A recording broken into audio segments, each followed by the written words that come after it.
Hello students, welcome to Eklavya स्नातक। आज हम जिस सब्जेक्ट की बात करेंगे वो है हमारा पब्लिक इंस्टीट्यूशन इन इंडिया, यानी भारत में सार्वजनिक संस्थान। बीए प्रोग्राम के स्टूडेंट्स के लिए है मेजर पेपर। डीएससी सब्जेक्ट है सेमेस्टर 4 के स्टूडेंट्स के लिए। तो वन शॉट इंपॉर्टेंट क्वेश्चन इसके अंदर हम देखेंगे, जो भी आपके पेपर के पॉइंट ऑफ व्यू से इंपॉर्टेंट क्वेश्चन बनते हैं उन्हें हम देखेंगे। आप हमारा टेलीग्राम चैनल जरूर ज्वाइन कर लें, जो एकलव्य स्नातक फर्स्ट नाम से है। यहाँ पर आपको सारे पीडीएफ नोट्स प्रोवाइड करवा दिए जाएंगे। साथ ही आप हम इंस्टाग्राम पे जरूर फॉलो कर लें, ताकि जो भी आपके क्वेश्चन है आप हमसे यहाँ पर पूछ सकते हैं। हमारा यूजर आईडी है एकलव्य स्टडी पॉइंट। चलिए पहला क्वेश्चन देखते हैं। पहला जो हमारा इंपॉर्टेंट क्वेश्चन बनता है इसके अंदर वो है हमारा, भारत में सार्वजनिक संस्थानों की अवधारणा, उनकी आवश्यकता तथा प्रमुख चुनौतियों का विश्लेषण कीजिए। कि भारत में कौन कौन से सार्वजनिक संस्थान हैं, वो किस तरह से काम करते हैं और उनके सामने प्रमुख चुनौतियां कौन कौन सी आती हैं। सार्वजनिक संस्थान क्या होते हैं ये समझते हैं सबसे पहले हम। तो सार्वजनिक संस्थाएं किसी भी लोकतांत्रिक देश की मजबूत नींव होती हैं। ये संस्थाएं देश के राजनीतिक, आर्थिक, सामाजिक और कानूनिक विकास में अहम भूमिका निभाती हैं। यानी कोई भी अगर एक देश लोकतांत्रिक है तो वहां पर जो भी संचालन होता है वो अच्छे से चल सके, लोकतांत्रिक व्यवस्था अच्छे से काम कर सके, तो इन सब चीजों के लिए क्या होती है, वहां की सार्वजनिक संस्थाएं होती हैं जो ये सब करने में महत्वपूर्ण भूमिका निभाती हैं। चाहे वो राजनीतिक तौर पर हो, आर्थिक तौर पर हो या सामाजिक तौर पर हो, या देश के अंदर कानून व्यवस्था है उसको बनाए रखना हो। भारत जैसे बड़े और विविध देश में इनकी भूमिका और भी जरूरी हो जाती है, क्योंकि ये संस्थाएं सरकार की विश्वसनीयता बनाए रखती हैं, नागरिकों के अधिकारों की रक्षा करती हैं और नीतियों को जमीन पर लागू कराने में मदद करती हैं। तो भारत एक विशाल देश है, भारत में विविधताएं बहुत हैं, अलग अलग संस्कृति, जाति, धर्म के लोग रहते हैं, और हमारे यहाँ लोकतांत्रिक सरकार है जो सबके लिए काम करती है। तो इसलिए सरकार को भी अपनी विश्वसनीयता जो है वो बनाए रखना पड़ता है। तो ये जो संस्थाएं होती हैं, ये किसी देश के नागरिकों के प्रति जो है अपनी जो भी विश्वसनीयता है सरकार की, उसको बनाने में मदद करती है। ठीक है, ताकि नागरिकों के जो भी अधिकार हैं ये संस्थाएं उनको दिला सकें, उनके साथ कोई भेदभाव ना हो, या कोई भी नीतियां बनाई गई हैं तो उन नीतियों को जमीनी स्तर पर लागू किया जा सके। तो ये सारा जो ध्यान है वो इन संस्थाओं के अंतर्गत आता है। सार्वजनिक संस्थाओं की अवधारणा देखते हैं क्या क्या होती हैं। तो सार्वजनिक संस्थान वे संगठन होते हैं जिन्हें सरकार, केंद्र या राज्य या स्थानीय बनाती या नियंत्रित करती हैं। तो हमारे देश के अंदर आपको पता है 3 तरह की सरकारें चलती हैं। एक सेंट्रल गवर्नमेंट होती है, एक स्टेट गवर्नमेंट होती है और एक लोकल गवर्नमेंट होती है। तो 3 तरह की सरकारें चलती हैं। तो इन सब के अंदर जो है सार्वजनिक संस्थाएं आती हैं, जो अपने हिसाब से जो भी उनके कार्य क्षेत्र में काम आते हैं उनको वो करती हैं और अच्छे से लागू करवाती हैं, ताकि शासन व्यवस्था जो है सरकार की वो अच्छे से चल सके। तो इनका मुख्य काम जनता की सेवा करना होता है। तो जो भी संस्थाएं हैं जो सरकारों के कंट्रोल में होती है, उनका मेन काम क्या होता है भाई, कि जनता की वो सेवा करेंगी, लोगों की भलाई सुनिश्चित करना और समाज में न्याय बनाए रखना होता है। तो भाई समाज में सबको सामाजिक न्याय देना, सबकी भलाई के लिए काम करना, या जनता को जो भी परेशानियां हो रही है उन परेशानियों को हल करना। तो ये सारा जो काम होता है वो सार्वजनिक संस्थाओं का होता है। और इन कामों को अंजाम देने का काम क्या होता है, जो भी हमारी केंद्र सरकार हो, राज्य सरकार हो या स्थानीय सरकार हो, उनके अंतर्गत आती ये संस्थाएं जो हैं वो काम करती हैं। ये संस्थाएं शिक्षा, स्वास्थ्य, कानून व्यवस्था, प्रशासन और नियमों के पालन जैसे कई क्षेत्रों में काम करती हैं। ठीक है, तो इन संस्थाओं का काम क्या है, शिक्षा के क्षेत्र में काम करती हैं। ये देश के अंदर जो भी शिक्षा क्षेत्र हैं, कैसे गरीब बच्चों को शिक्षा दिलवाना है या शिक्षा में कौन सी नीतियां बनानी है, उनका कैसे पालन करना है, ये सब चीजें देखते हैं। सेम वैसे ही स्वास्थ्य हो गया, कानून व्यवस्था बनाना हो गया देश के अंदर, प्रशासन को अच्छे से चलाना हो गया, जो भी नियम बनाए गए हैं उन सबका पालन कराना। तो ये सब जो काम होता है वो सार्वजनिक संस्थाओं का होता है। डगलस नॉर्थ 1991 के अनुसार, तो जो डगलस नॉर्थ हैं वो 1991 में कहते हैं कि संस्थाएं वे नियम या ढांचे हैं जो समाज में लोगों के राजनीतिक और आर्थिक सामाजिक व्यवहार को तय करती हैं। ठीक है, तो डगलस नॉर्थ कहते हैं कि जो भी संस्थाएं होती हैं, सार्वजनिक संस्थाएं, उनका काम यही होता है कि भाई जो भी एक नियम बनाए गए हैं संवैधानिक तौर पर, संविधान में जो भी नियम और कायदे कानून हैं, उसके आधार पर जो भी राजनीतिक व्यवस्था है या आर्थिक व्यवस्था है या सामाजिक व्यवस्था है, उन सबको चलाने का ये काम करती हैं। ये नियम 2 तरह के हो सकते हैं। पहला जो होता है वो औपचारिक होता है, ठीक है, जो करना ही होता है, जैसे संविधान में जो चीजें बना दी गई हैं, जो कानून व्यवस्था लागू करी गई है, तो इनको क्या है, औपचारिक तौर पर इनको तो निभाना ही होता है। इन संस्थाओं को ये काम वो करेंगे करेंगे, ठीक है। संविधान के अनुसार देश चले, ये इनका काम है। दूसरा, देश के अंदर कानून व्यवस्था बनाई रहे, समान कानून व्यवस्था बनी रहे ताकि कोई समस्या ना आए, तो ये तो औपचारिक तौर पर ये काम होता ही है इन संस्थाओं का। कुछ संस्थाएं जो होती हैं वो अनौपचारिक तौर पर बनाई जाती हैं ताकि समाज के अंदर जो भी परंपराएं हैं, नैतिकता है, या जो भी सामाजिक नियम है, उनका अच्छे से पालन किया जा सके, ठीक है। तो दो तरह से ये जो है काम करती हैं ये संस्थाएं। सार्वजनिक संस्थाओं के अध्ययन की आवश्यकता क्यों है? तो देखिए, क्यों समझना कि सार्वजनिक संस्थान क्या होते हैं, वो किस तरह से काम करते हैं, तो ये जरूरी है क्योंकि एक जिम्मेदार नागरिक के तौर पर आपको पता होनी चाहिए कि भाई कौन कौन से समाज में नियम, कायदे, कानून या कौन सी संस्थाएं हैं जो हमारे लिए काम कर रही हैं।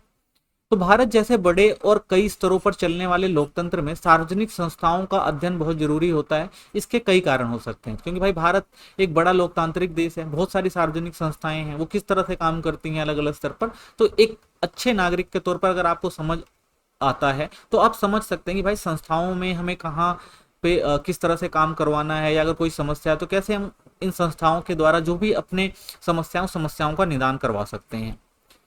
तो देखिए, पहला क्या है, नीति कैसे बनती है और इसे समझना। तो आप समझ सकते हैं भाई कि जो सार्वजनिक संस्थाएं हैं वो किस तरह से नीति बना रही हैं, तो इसे आप क्या है अच्छे से समझ जाएंगे अगर आप इन सार्वजनिक संस्थाओं के काम को समझ जाएं। तो इसमें हमें यह पता चलता है कि सरकार कौन कौन सी योजनाएं बनाती हैं, उन्हें कैसे लागू किया जाता है और उनका असर कैसा होता है। यानी जो भी सार्वजनिक संस्थाएं हैं, अगर आप उनके कामों को जान जाएंगे तो आपको पता लग जाएगा ना भाई उनका काम कैसे कैसे वो नियम योजनाएं बना रही हैं, उनको लागू कैसे कर रही हैं, और उनका असर जो है आम लोगों पर क्या पड़ रहा है देश के अंदर। तो इन सब चीजों को आप अच्छे से समझ सकते हैं अगर इन संस्थाओं को आप अच्छे से समझ जाएंगे। तो लोकतंत्र को मजबूत बनाना होता है इन संस्थाओं के द्वारा, क्योंकि संसद हो गई, सरकार हो गई, न्यायालय हो गया, ये जो संस्थान है ये लोगों के अधिकारों की रक्षा करते हैं और ये सुनिश्चित करते हैं कि सरकार अपनी ताकत का गलत इस्तेमाल ना करे, ठीक है। क्योंकि अगर आपको पता है भाई एक लोकतांत्रिक देश में आप रहते हैं, आपको पता है भाई लोकतंत्र हमारा जो है बहुत मजबूत है, हमें बहुत सारे अधिकार दिए गए हैं, तो हम उन अधिकारों के आधार पर जो है जो भी हमारे लिए मुनासिब चीजें हैं, जो भी सही चीजें हैं, हम वो उसकी मांग कर सकते हैं, ठीक है। क्योंकि अगर हमें अपने अधिकार पता होंगे तो हम क्या कर सकते हैं, अपने अधिकारों के लिए कहाँ जा सकते हैं, न्यायालय भी जा सकते हैं, ठीक है। अगर सरकार हमारे खिलाफ कुछ गलत कर रही है तो हम न्यायालय भी जाकर ये कह सकते हैं कि भाई ये हमारे लिए गलत हुआ। लेकिन ये सब तभी कर सकते हैं ना जब आपको इन संस्थाओं के बारे में पता होगा, आप इनके कार्यों को अच्छे से समझेंगे, ठीक है। तभी अगर मान लीजिए सरकार भी अगर कुछ गलत करती है तो हम उसके खिलाफ भी क्या कर सकते हैं, आवाज उठा सकते हैं। सरकार और प्रशासन की क्षमता को समझना, जब हम अलग अलग सरकारी विभागों के काम करने के तरीकों को जानते हैं तो हमें यह समझने में मदद मिलती है कि सरकार कितना अच्छा काम कर रही है, ठीक है। अगर सरकार की जितनी भी संस्थाएं हैं, अगर आप देखते हैं कि भाई संस्थाएं सही से काम कर रही हैं या नहीं कर रही हैं, कितना अच्छा काम कर रही हैं, तो आपको पता लग जाता है कि भाई देश के अंदर कौन सी ऐसी संस्था या कौन सी ऐसी सरकार है जो अच्छे से काम कर रही है और अलग अलग विभागों में सही काम हो रहा है कि नहीं हो रहा है। तो इन सब की जानकारी जो आपको अच्छे से पता लग जाएगी। लेकिन इससे पहले क्या समझना आपको जरूरी है कि भाई ये संस्थाएं होती क्या है और ये काम कैसे करती हैं।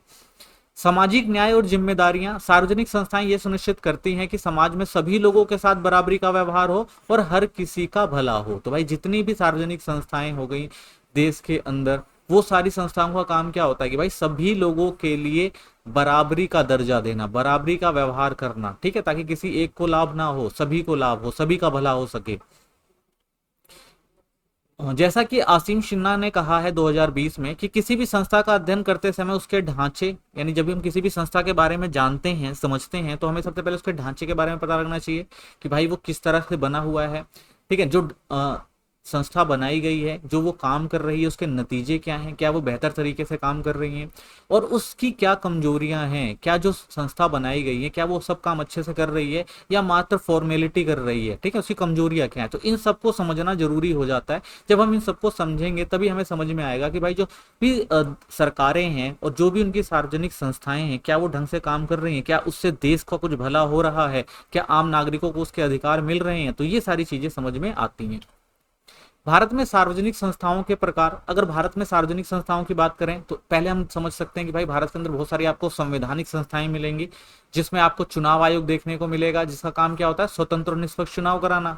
फिर आपका एक होता है नियंत्रक और महालेख परीक्षक होते हैं, जो सीएजी जिसे कहा जाता है, ये सरकारी खर्चों का लेखा परीक्षण करते हैं कि सरकार ने कितना खर्चा किया, कैसे खर्चा किया। फिर तीसरा आपका इसके अंदर आता है संघ लोक सेवा आयोग, यूपीएससी, जो सिविल सेवाओं की भर्ती करते हैं, यानी जितने भी हमारे सिविल अधिकारी होते हैं, जितने भी हमारे सरकारी बड़े कर्मचारी होते हैं, उन सबकी नियुक्ति करने का काम कौन करता है? संघ लोक सेवा आयोग। उसके बाद आपकी आती कुछ वैधानिक संस्थाएं, यानी जो कानूनी तौर पर बनाई गई हैं, जैसे राष्ट्रीय मानव अधिकार आयोग एनएचआरसी, मानव अधिकारों की रक्षा और उल्लंघन की जांच करने का काम करता है। ऐसी एक है राष्ट्रीय महिला आयोग, इसका काम क्या है? ये महिलाओं के अधिकारों की सुरक्षा की बात करते हैं, ठीक है। तो ये वैधानिक संस्थाएं जिन्हें कानूनी तौर पर मान्यता दी गई है, ये जो है ये संवैधानिक संस्थाएं हैं जिनको संविधान में दर्जा दिया गया है। फिर आती हैं कुछ आपकी नियामक संस्थाएं हैं, यानी कुछ नियम के आधार पर काम करती हैं, जैसे भारतीय खाद्य सुरक्षा और मानक प्राधिकरण एफएसएसएआई, खाद्य सुरक्षा मानकों की निगरानी करती है, यानी देश के अंदर जो भी खाद्य की चीजें बनती हैं, खाने से संबंधित जो भी चीजें होती हैं, वो अच्छे से उनकी गुणवत्ता अच्छी हो, तो इन सब की जानकारी या इन सब की निगरानी जो रखने का काम किसका होता है? एफएसएसएआई का होता है। ऐसे ही भारतीय प्रतिभूति और विनिमय बोर्ड है सीबी, ये शेयर बाजार को नियंत्रित करने का काम करती है कि भाई वहां पर सब कुछ अच्छे से हो रहा है कि नहीं हो रहा, कंपनियां सही से लिस्टेड हैं, कुछ गलत चीजें तो नहीं बता रही हैं, ठीक है, या गलत तरीके से किसी का लोगों का इन्वेस्टमेंट तो नहीं ले रही है। तो इन सब चीजों का ध्यान रखने का काम किसका होता है? सीबी का होता है। ऐसे आपकी आती है कार्यकारी संस्थाएं, ठीक है ना, जो कार्य के आधार पर काम करती हैं। इसमें जैसे आपका आ गया नीति आयोग, देश के अंदर नीति निर्धारण और योजना निर्माण करते हैं, किस तरह से भाई देश को और का आर्थिक विकास और अच्छा किया जा सकता है, कैसे हम जो राज्य स्तर से केंद्र स्तर तक की ऐसी परियोजना ले आए जिससे ज्यादा भला हो, जिससे ज्यादा विकास हो सके। तो इन सब चीजों पर जो ध्यान होता है वो किसका होता है? नीति आयोग का। ये काम क्या करती है? नीति निर्धारण करती है और उनको और योजना बनाती है, उनका निर्माण करते हैं जिससे देश की आर्थिक विकास हो सके, ठीक है। एक कार्यकारी में दूसरा आता है आपका केंद्रीय अन्वेषण ब्यूरो सीबीआई, जो भ्रष्टाचार और गंभीर अपराधों की जांच करती है कि भाई देश के अंदर अगर भ्रष्टाचार है और अपराध हो रहे हैं, क्यों हो रहे हैं, उसके पीछे के क्या कारण है, ठीक है। जब लोकल एजेंसियां काम नहीं करती तो सीबीआई को दिया जाता है, ठीक है ना। केंद्रीय अन्वेषण ब्यूरो होता है जो निष्पक्ष तरीके से अच्छे से जांच करता है कि आखिर समस्याएं क्या है। अर्ध न्यायिक संस्थाएं भी होती हैं कुछ, जैसे राष्ट्रीय हरित प्राधिकरण, ये जो होती है पर्यावरण मामलों और न्याय से संबंधित जो भी चीजें होती हैं, यानी पर्यावरण मामले जो होते हैं ना, जिसमें कि भाई पर्यावरण को नुकसान पहुंच रहा है, इससे आम लोगों को नुकसान हो रहा है, तो इन सब चीजों पर ध्यान देती है और न्याय दिलाने का काम करती है। ऐसे एक होती है आपकी उपभोक्ता फोरम होती है, जो उपभोक्ताओं की शिकायतों का निपटारा करते हैं। यानी मान लीजिए भाई आप उपभोक्ता हैं और आपसे कोई भी प्रोडक्ट कोई बेच रहा है आपको, कोई भी कंपनी, और वो आपको अच्छा प्रोडक्ट ना बेचकर आपको नुकसान पहुंचा रहे हैं, तो आप उस जो भी प्रोडक्ट है उसकी जो कमियां हैं या जो भी आपकी सुनवाई नहीं हो रही है या आपसे पैसा लेके गलत प्रोडक्ट दे दिया गया, तो उस सब की जो है आप शिकायत कहाँ कर सकते हैं? उपभोक्ता फोरम में कर सकते हैं, ठीक है। तो ये संस्थाएं हैं जो लोगों के अधिकारों की रक्षा करने का काम करते हैं, या लोगों को अगर समाज में कोई समस्या हो रही है तो उसके निवारण के लिए जो है वो नीतियां, पॉलिसी या उनको लागू करवाने का काम करती हैं, ठीक है। तो ये सारी जो आपकी सार्वजनिक संस्थाएं हैं जो हमने देखी। भारत में सार्वजनिक संस्थाओं के समक्ष प्रमुख चुनौतियां क्या हैं? तो भारत के अंदर जो सार्वजनिक संस्थाएं हैं इनकी कुछ समस्याएं भी हैं। क्या समस्याएं हैं? देखिए, कर्मचारियों की कमी और अनुभव की कमी। तो सबसे बड़ी समस्या यह है कि भाई यहाँ पर जो है कर्मचारी बहुत कम है। हमारे बहुत से सरकारी संस्थाओं में अच्छे से प्रशिक्षित और अनुभव वाले लोग कम होते हैं, ठीक है, क्योंकि उनको अच्छे से एक तो वैकेंसियां बहुत कम है, यानी बहुत कम लोग जो है वो काम करते हैं इसके अंदर, और जो काम करते हैं उनके पास इतना अनुभव भी नहीं होता है कि वो अच्छे से कर सके, क्योंकि जो भी सरकारी वैकेंसियां निकलती है उसमें जो लोग कुछ शामिल होते हैं शुरुआत में, तो उनको उतना एक्सपीरियंस नहीं होता। तो इससे उनके काम करने की गति और फैसलों की गुणवत्ता प्रभावित होती है। तो कई बार भाई जो एक्सपीरियंस लोग नहीं होते हैं तो अच्छे से काम नहीं कर पाते, उनकी गुणवत्ता वगैरह में जो हमें कमी देखने को मिलती है, यानी जितने अच्छे से काम होना चाहिए उतने अच्छे से काम हो नहीं पाता। दूसरा, कानून और अधिकारों की अस्पष्टता। कई बार यह साफ नहीं होता कि किस संस्था को क्या अधिकार है, इससे काम करने में भ्रम हो जाता है। तो हमारे यहाँ बहुत सारी संस्थाएं हैं, अगर एक जैसा काम दो संस्थाओं के पास आ जाता है तो उस समय उसमें समस्या हो जाती है कि भाई आखिर किसके अधिकार क्षेत्र में आता है, ठीक है। अगर हम उदाहरण के तौर पर देखें, पंचायतों को पूरे वित्तीय अधिकार नहीं मिलते, जिससे वे स्वतंत्र रूप से काम नहीं कर पाते, यानी जो पंचायतें होती हैं उनके पास अपना फंड नहीं होता, उनके पास पैसा नहीं होता, उनको पैसे के लिए किस पे डिपेंड रहना पड़ता है? राज्य सरकारों पे रहना पड़ता है डिपेंड। तो इसलिए वो जो है स्वतंत्र रूप से काम नहीं कर पाती, क्योंकि उनके पास प्रॉपर जो होता है वो पैसा नहीं होता, ठीक है। तो ये कुछ समस्याएं हमें देखने को मिलती हैं। अच्छे तालमेल की कमी देखने को मिलती है, समन्वय की कमी है। जब केंद्र सरकार, राज्य सरकार और विभागों के बीच ठीक से आपसी तालमेल नहीं होता तो पर्यावरण सुरक्षा, साइबर अपराध जैसी जटिल समस्याओं को हल करना मुश्किल हो जाता है। तो आपको पता है भाई हमारे देश के अंदर जो 3 तरह की सरकारें काम करती है, केंद्र सरकार, राज्य सरकार, ठीक है ना। और इनके अंदर भी जो बहुत सारे विभाग होते हैं, और सब विभागों में जो है अगर एक से अधिक विभागों का मामला होता है तो वहां पर तालमेल बिठाना बड़ा मुश्किल हो जाता है कि भाई आखिर कौन सा जो है मैटर किसके अंडर आता है, कौन सा मामला किसके अंदर आता है, ठीक है ना। जैसे पर्यावरण का मामला, सुरक्षा का मामला है, साइबर अपराध जैसे जटिल समस्याएं हो गई, तो ये किसके अधिकार क्षेत्र में आएंगे? केंद्र सरकार के जो बने प्राधिकरण हैं, जो एजेंसियां, उनके में आएंगे, या राज्य सरकारें उनको देखेंगी। तो आपस में भी कई बार क्या हो जाता है, समस्याएं हो जाती हैं कि भाई किसके अधिकार क्षेत्र में, अच्छा तालमेल नहीं होता, सब एक दूसरे से मिलकर काम नहीं करते। तभी भी कई कमियां हमें यहाँ पर देखने को मिलती हैं इन संस्थाओं की। जवाबदेही और पारदर्शिता की कमी है। जवाबदेही और पारदर्शिता की कमी, जनता को यह नहीं पता चलता कि निर्णय कैसे लिए जा रहे हैं या पैसा कहाँ खर्च हो रहा है। तो कई बार भाई जो गवर्नमेंट होती है वो काम करती है, उसमें कोई पारदर्शिता नहीं होती, ठीक है ना। मान लीजिए आपके आसपास कोई काम हो रहा है, रोड बनाई जा रही है या फिर कोई पार्क बनाया जा रहा है, तो उसकी पारदर्शिता नहीं होती, भाई वो काम कैसे हो रहा है, कब तक हो जाएगा, कितना पैसा लगेगा, कितना पैसा खर्च किया गया। जरूरत से ज्यादा पैसा खर्च किया जाता है लेकिन इंतजाम तक नहीं हो पाते वहां पर। तो इससे क्या पता लगता है भाई, इससे ये पता लगता है कि जो लोग होते हैं उनका जो है सरकार या संस्थाओं के प्रति जो विश्वास होता है वो कम होना शुरू हो जाता है, ठीक है। तो इससे लोगों की संस्थाओं के प्रति क्या होता है, अविश्वास पैदा होता है। तो इसके लिए क्या किया गया भाई, आरटीआई अधिनियम 2005 लाया गया। एक अच्छी कोशिश थी जिससे लोग जानकारी मांग सकें। तो एक ऐसा काम किया गया कि एक नया जो आरटीआई अधिनियम लाया गया था जिसके तहत भाई सरकारी जो भी काम हो रहे हैं उनमें देरी क्यों हो रही है, क्या समस्याएं हो रही है, कितना खर्चा हो रहा है, तो इसकी जानकारी के लिए बनाए गए आरटीआई अधिनियम 2005। तो इससे क्या कर सकते हैं, आप किसी भी सरकारी संस्था से जानकारी मांग सकते हैं कि भाई कोई काम जो हुआ है क्यों नहीं हुआ है, विलंब क्यों हुआ है, कितना पैसा लगा है। तो ये अच्छा कानून बनाया गया ताकि पारदर्शिता बनी रहे। राजनीतिक दबाव और हस्तक्षेप देखने को मिलता है हमें इन संस्थाओं के ऊपर। कई बार नेता या सरकारें संस्थाओं पर दबाव डालती हैं जिससे वे स्वतंत्र स्वतः होकर सही फैसले नहीं ले पाती। इससे उनके निष्पक्ष और सही काम करने पर भी सवाल उठते हैं। तो भाई जो भी संस्थाएं होती हैं उन संस्थाओं पर किसका नियंत्रण होता है, सरकार का नियंत्रण होता है। अगर केंद्रीय एजेंसियां हैं तो केंद्र का नियंत्रण रहेगा, राज्य की संस्थाएं हैं तो राज्यों का नियंत्रण रहता है। तो कई बार ऐसे फैसले लेने पड़ते हैं जो सरकार के कंट्रोल में होते हैं, सरकार दबाव डालती है कि भाई आपको ये नहीं ये फैसला लेना है। तो इससे भी जो है जो ये संस्थाएं होती हैं वो अच्छे से और निष्पक्ष तरीके से काम नहीं कर पाती, ठीक है। तो ये भी कुछ समस्याएं हैं सार्वजनिक संस्थाओं की। तो कह सकते हैं हम कि भारत में सार्वजनिक संस्थाएं लोकतंत्र की रीढ़ हैं जिन्होंने देश के विकास और जन कल्याण में महत्वपूर्ण भूमिका निभाई है।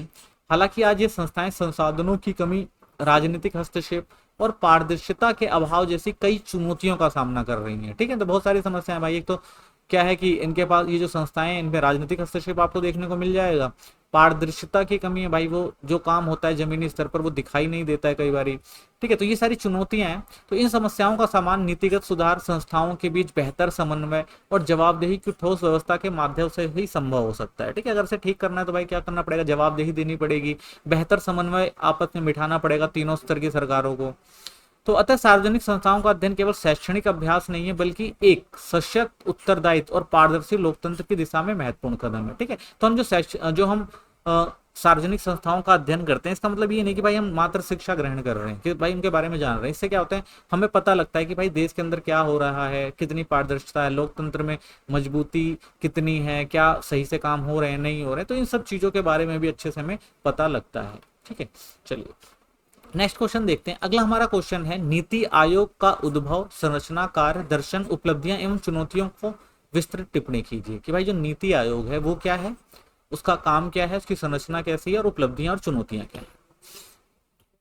विकासशील देशों में सरकार का सबसे बड़ा काम यह होता है कि वह लोगों की भलाई के लिए योजनाएं, कार्यक्रम और परियोजनाएं बनाएं और उन्हें जमीनी स्तर पर लागू करें। तो भाई जो भी सरकारें होती हैं देश के अंदर, एक लोकतांत्रिक जो सरकार होती है वो किस लिए बनाई जाती है, वो इसीलिए बनाई जाती है ना, वो देश की भलाई के लिए काम करें। और भारत जो है वो एक विकासशील देश है, तो भारत में तो इन सब चीजों की बहुत जरूरत है क्योंकि बहुत सारी जनसंख्या भारत के अंदर गरीबी स्तर के नीचे है। तो इसलिए भारत को बहुत सारे लोक कल्याण काम करने पड़ते हैं। जब वो लोक कल्याण काम करेंगे तो उनके लिए कुछ संस्थाएं भी चाहिए होती हैं, ठीक है ना। तो वो संस्थाएं क्या करती हैं, कैसे आर्थिक विकास किया जा सके, सामाजिक विकास किया जा सके और किस तरह से देश को विकसित किया जा सके। तो ऐसी बहुत सारी नीतियां बनाई जाती हैं, ठीक है ना, योजनाएं बनाई जाती हैं, कार्यक्रम बनाए जाते हैं, परियोजनाएं बनाई जाती हैं, ठीक है। तो उनको लागू करने के लिए कुछ संस्थाओं की जरूरत होती है।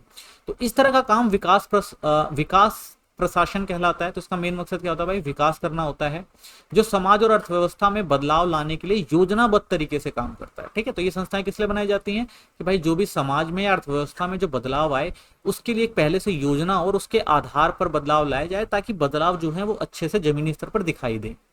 तो भारत में पहले ये काम योजना आयोग करता था, लेकिन साल 2015 में इसे खत्म कर दिया गया और इसकी जगह नीति आयोग बनाया गया। तो पहले भारत में योजना आयोग बनाया गया था कि जो भी भारत में आर्थिक सामाजिक भलाई के लिए जो भी काम करने हैं, आर्थिक विकास करना है, तो उसके लिए क्या था, एक योजना आयोग था। पहले योजना बनाई जाती, किन किन क्षेत्रों में काम करना होता था, फिर उनको लागू किया जाता था, ठीक है। लेकिन इसमें कुछ कमियां थी, इसके लिए इसी के चलते इसे बाद में 2015 में बदलकर नीति आयोग बना दिया गया।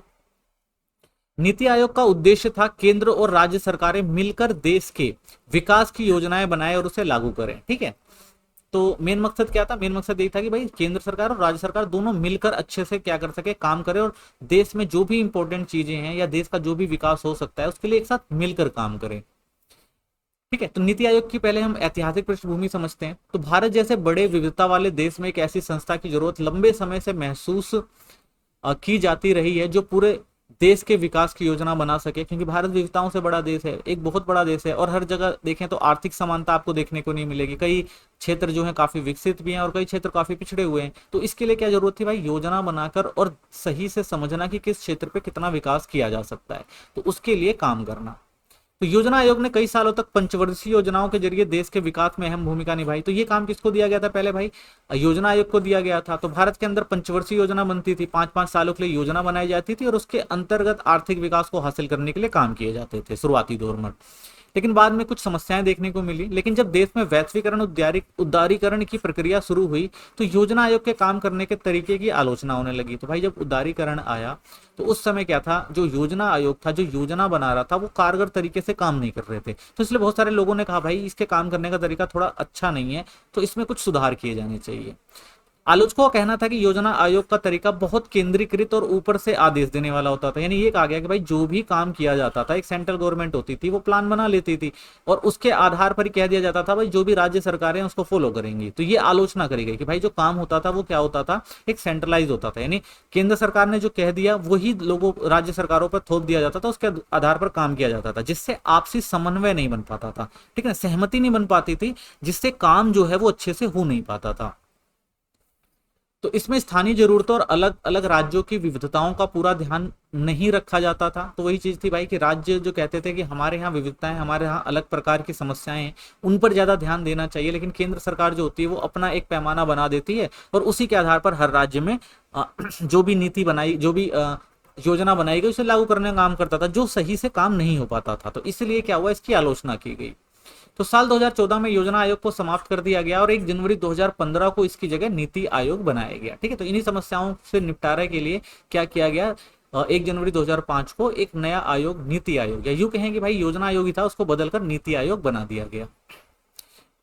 इस नए आयोग का उद्देश्य था कि नीचे से ऊपर की योजना बनाने की प्रक्रिया को बढ़ावा दिया जाए। तो इसका मकसद क्या था, पहले क्या था भाई, योजना आयोग क्या कर रहा था, सेंट्रलाइज काम कर रहा था, लेकिन इसका उद्देश्य क्या रखा गया भाई, नीचे से ऊपर, यानी छोटे से लेकर बड़े स्तर पर जो है योजनाएं बनाई जाएंगी। इसका मतलब है कि योजनाएं जमीनी स्तर की जरूरतों के अनुसार बनाई जाए, ना कि सिर्फ ऊपर से आदेश दिए जाएं। यानी क्या करना था भाई, राज्य सरकारों से मिलना था, उनसे भी जानकारियां लेनी थी, समझना था कि कहाँ पे किस चीज की जरूरत है, उसके अनुसार ही जो था वो योजना बनाई जाए, ठीक है। ये ना कि सेंट्रल गवर्नमेंट ने एक योजना बना दी है और उसे ही हर जगह लागू कर दिया जाए।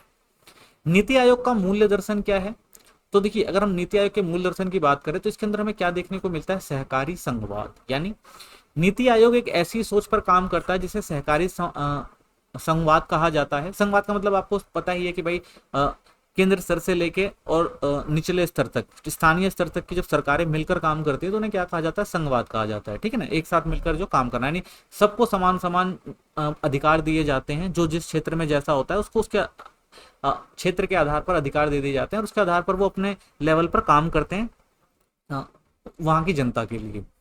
तो इसका मतलब यह है कि राज्य सरकारें और केंद्र सरकारें आपस में मिलकर नीतियां बनाएं। तो यही मकसद था भाई इसका कि भाई क्योंकि हमारे यहाँ संघवाद है, 3 स्तर की सरकारें चलती हैं, तो सबके साथ इकट्ठा होकर मिलकर ही कोई नीति बनाई जाए। तो ये बात तय करी गई।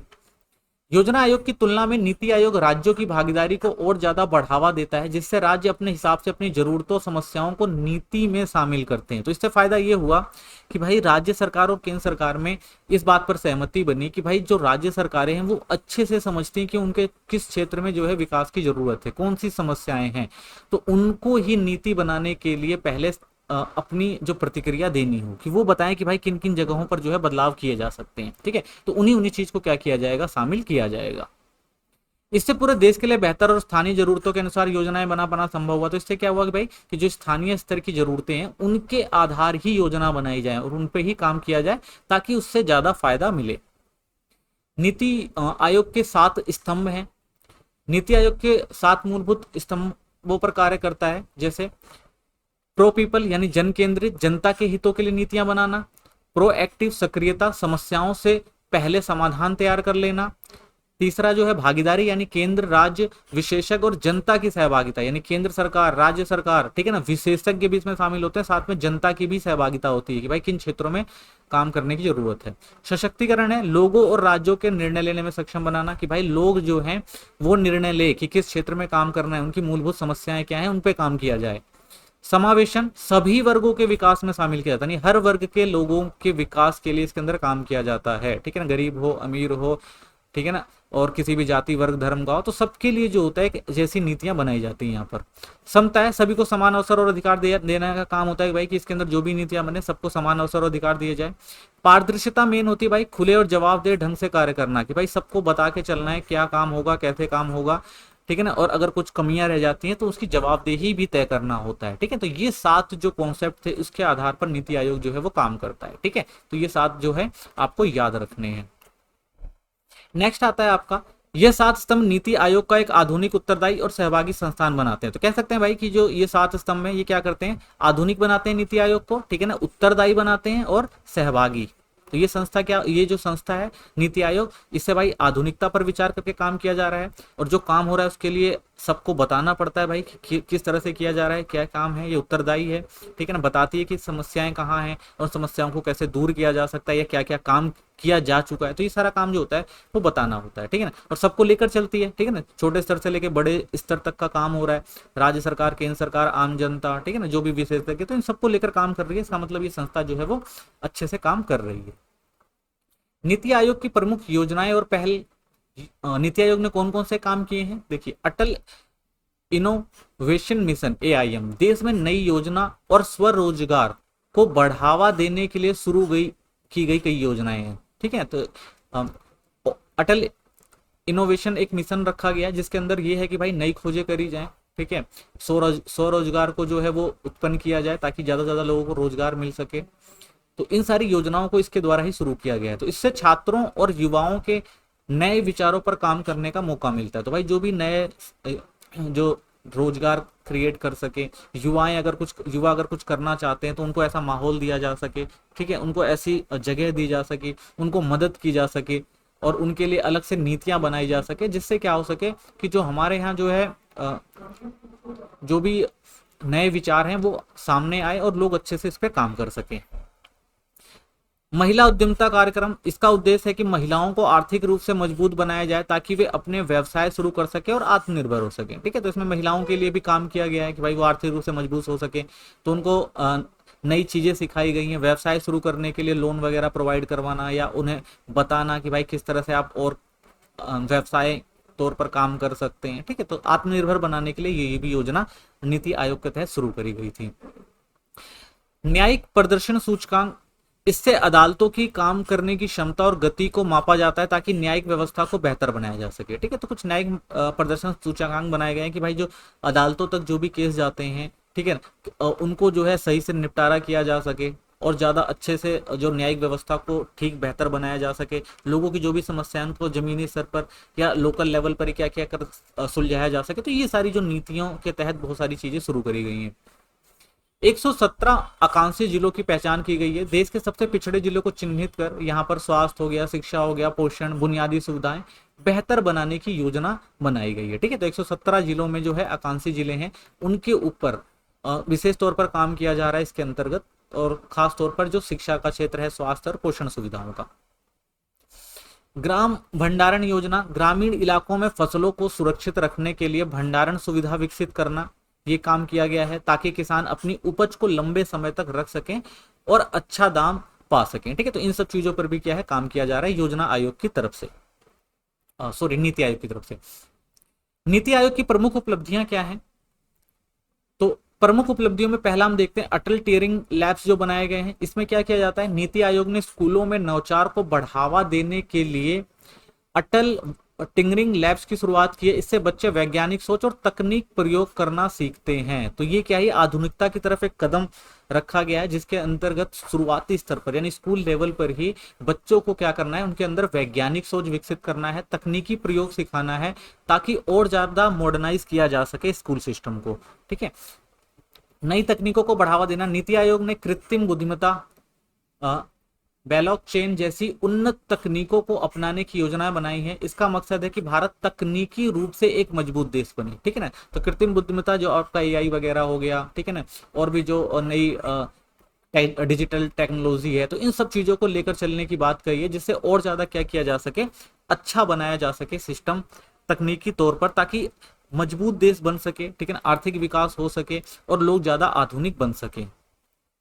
नीति समन्वय में योगदान। नीति आयोग ने केंद्र और राज्य सरकारों के बीच बेहतर तालमेल बनाकर योजनाओं को जमीनी पर सही ढंग से लागू करने में मदद की है। इससे सहकारी संघवाद को बढ़ावा मिला है। ठीक है, तो नीति आयोग क्या करता है भाई, राज्य सरकार और केंद्र सरकारों को एक साथ लेकर आता है, उनके बीच अच्छा जो समन्वय बनाता है, एक दूसरे की सहभागिता को बढ़ाता है।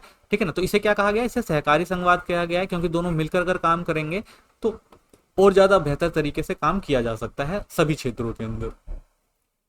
नीति आयोग की चुनौतियां, इसकी चुनौतियां क्या हैं, तो देखिए, पैसा देने की ताकत नहीं है, वित्तीय शक्ति का अभाव है। सबसे बड़ी समस्या है कि भाई अपना कोई वित्त आयोग नहीं है नीति आयोग के पास, तो पैसे की कमी रहती है। तो नीति आयोग के पास खर्च करने के लिए कोई अपना फंड नहीं है, इसलिए वह राज्यों को सीधे पैसा नहीं दे सकता। ठीक है ना, केंद्र सरकार द्वारा ही सैंक्शन किया जाता है जो पैसा, वो उनके पास तक पहुंचता है। तो कई बार जो होता है, हमारे यहाँ वित्तीय स्थिति इतनी अच्छी नहीं होती और जो योजनाएं बनाई जाती हैं उनका पैसा तक नहीं पहुंच पाता है, जिससे बहुत सारी जो योजनाएं होती हैं वो जमीनी स्तर पर लागू भी नहीं हो पाती। तो ये एक बड़ी समस्या है।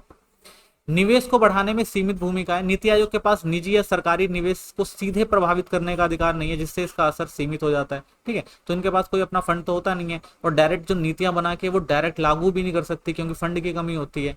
ठीक है, तो इस वजह से क्या होता है, तो नीति आयोग के पास जो है वो ये कुछ समस्याएं देखने को मिलती हैं कि वो जो भी नियम या जो भी चीजें बनाती हैं वो डायरेक्ट उसको जो है लागू करवा नहीं पाती हैं, कुछ सीमित स्तर तक ही काम हो पाता है। तो कुछ समस्याएं यहाँ हमें देखने को मिलती है निवेश के अंदर। ठीक है, सिर्फ सलाह देने वाला संगठन है, ये केवल सलाह देता है, इसकी बात मानकर सरकार के लिए जरूरी नहीं होता, इसलिए कई बार इसकी सिफारिशें लागू भी नहीं हो पाती। ठीक है, तो ये क्या है भाई, एक सलाहकार समिति, देखा हमने सलाह देती, सलाह देने का काम है इस संस्था का। ठीक है ना, तो क्या करती है नीति आयोग, सलाह देती है कि भाई ये करेंगे तो ऐसा हो जाएगा, नीतियां बना के वो रख तो देती है कागजी उस पर, लेकिन उसको जमीनी स्तर पर लागू नहीं किया जा पाता है। कई बार फंड की कमी होती है, या कई बार सरकार की मानसिकता ऐसी नहीं होती कि ये काम किया जाए, तो ये सारी सिफारिशें जो होती हैं वो लागू भी नहीं हो पाती, इनकी ये जो सिफारिशें देती हैं। तो ये भी समस्या हमें देखने को मिलती है नीति आयोग की चुनौतियों में। राजनीतिक पक्षपात के आरोप लगते हैं कई बार। हाल ही के वर्षों में इस पर राजनीतिक रूप से झुकाव रखने का आरोप लगे हैं, जिससे इसकी निष्पक्षता पर सवाल उठते हैं। तो कई बार बोलते हैं भाई इस पर जो है देखा जाए तो सेंट्रल गवर्नमेंट का ज्यादा दबदबा रहता है, वो अपने हिसाब से नीतियां बनाती हैं। ठीक है ना, तो इनका झुकाव जो होता है वो किसी एक की तरफ ज्यादा देखने को मिलता है, तो इस वजह से इसमें कभी कभी निष्पक्षता पे इसके सवाल उठ जाते हैं। कमजोर और निगरानी और मूल्यांकन। ठीक है ना, कमजोर निगरानी और मूल्यांकन है। नीति आयोग के पास योजनाओं को जमीन पर लागू करने या उनकी निगरानी करने की पर्याप्त शक्ति नहीं है। ठीक है, तो ये योजनाएं बना देती हैं बस, लेकिन इनको लागू करवाना, इन पर निगरानी रखना ये संस्था जो है नहीं करती है। तो ये भी कुछ समस्याएं हैं। तो कह सकते हैं हम नीति आयोग भारत में नीति निर्माण की सहभागी, विकेंद्रीकृत और पारदर्शी प्रक्रिया को स्थापित करने का प्रयास किया है। तो भाई नीति आयोग क्या कर रहा है, उसका तो काम यही है कि भाई किस तरह से केंद्र सरकार और राज्य सरकार और जो भी लोकल स्तर की जो समस्याएं उनको लेकर किया जाए, उसको और ज्यादा पारदर्शी बनाया जाए, ताकि और अच्छे से ये संस्थाएं काम कर सके और ज्यादा से ज्यादा लोगों का विकास हो सके। हालांकि इसकी सलाहकार भूमिका और वित्तीय शक्तियों की सीमाएं इसकी प्रभावशीलता को सीमित कर देते हैं, लेकिन सबसे बड़ी समस्या क्या है भाई, इसके पास पैसे नहीं है, वित्तीय शक्तियां नहीं है इसके पास, जिससे वो क्या कर सके, प्रभावशाली तरीके से काम कर सके। अधिक स्वायत्तता और कार्यक्षमता प्रदान की जाए। तो इसके बाद भाई देखा है आपने, ज्यादातर राजनीतिक दबदबा रहता है। ठीक है ना, इसकी कार्य क्षमता को भी प्रभावित कर दिया जाता है, कई बार पॉलिटिकल फेवर ज्यादा देखने को मिलता है। तो यह भारत की विकास यात्रा में सशक्त इंजन के रूप में कार्य कर सकती है। ठीक है, तो इसकी स्वायत्तता बढ़ा दी जाए, कार्य क्षमता को बढ़ा दिया जाए, इसको फंड दे दिया जाए, तो ये बहुत अच्छा काम कर सकती है। यानी भारत सरकार में जो योजनाएं बनाकर भारत के विकास में एक सशक्त इंजन का काम कर सकती है, अगर इस पर थोड़ा ज्यादा ध्यान दिया जाए तो। ठीक है, आइए अब नेक्स्ट क्वेश्चन देखते हैं। अगला जो हमारा क्वेश्चन है वो है भारत में चुनाव आयोग की भूमिका, संवैधानिक प्रावधान, संरचना, चुनौतियां, तकनीक, नवाचार और सुधारात्मक पहलुओं का आलोचनात्मक मूल्यांकन। तो इसमें मेन हमारा टॉपिक जो रहेंगे वो चुनाव आयोग क्या है, उसकी भूमिका क्या है, ठीक है ना, क्या चुनौतियां हैं, क्या समस्याएं हैं, तो इन सब चीजों को इसमें समझेंगे हम। तो भारत का चुनाव आयोग, भारत का चुनाव आयोग यानी इलेक्शन कमीशन इंडिया एक संवैधानिक संस्था है, यानी संविधान में इसको दर्जा दिया गया है। इसकी स्थापना 25 जनवरी 1950 को भारतीय संविधान के अनुच्छेद 324 के तहत की गई थी। तो भारतीय संविधान में ये लिखा गया था कि भाई भारत एक लोकतांत्रिक देश होगा और लोकतांत्रिक देश में चुनाव करवाना बहुत जरूरी हो जाता है। तो इसीलिए भारत में क्या बनाया गया, चुनाव आयोग बनाया गया, यानी इलेक्शन कमीशन ऑफ इंडिया। इसको कहां दिया गया दर्जा, संविधान में, किसके तहत, अनुच्छेद 324 के तहत। और 25 जनवरी 1950 को हमारे यहाँ पहला चुनाव आयोग का जो है वो गठन किया जाता है और पहली बार जो है ये हमारे यहाँ चुनाव कंडक्ट कराता है भारत के अंदर। इसका मुख्य काम क्या है, देश में स्वतंत्र और निष्पक्ष और शांतिपूर्ण चुनाव कराए जाएं। तो मेन मकसद इनका इसीलिए भाई कि लोकतांत्रिक देश के अंदर जो है चुनाव बहुत जरूरी होता है और जो चुनाव हो वो क्या हो, स्वतंत्र हो, निष्पक्ष हो और शांतिपूर्ण हो।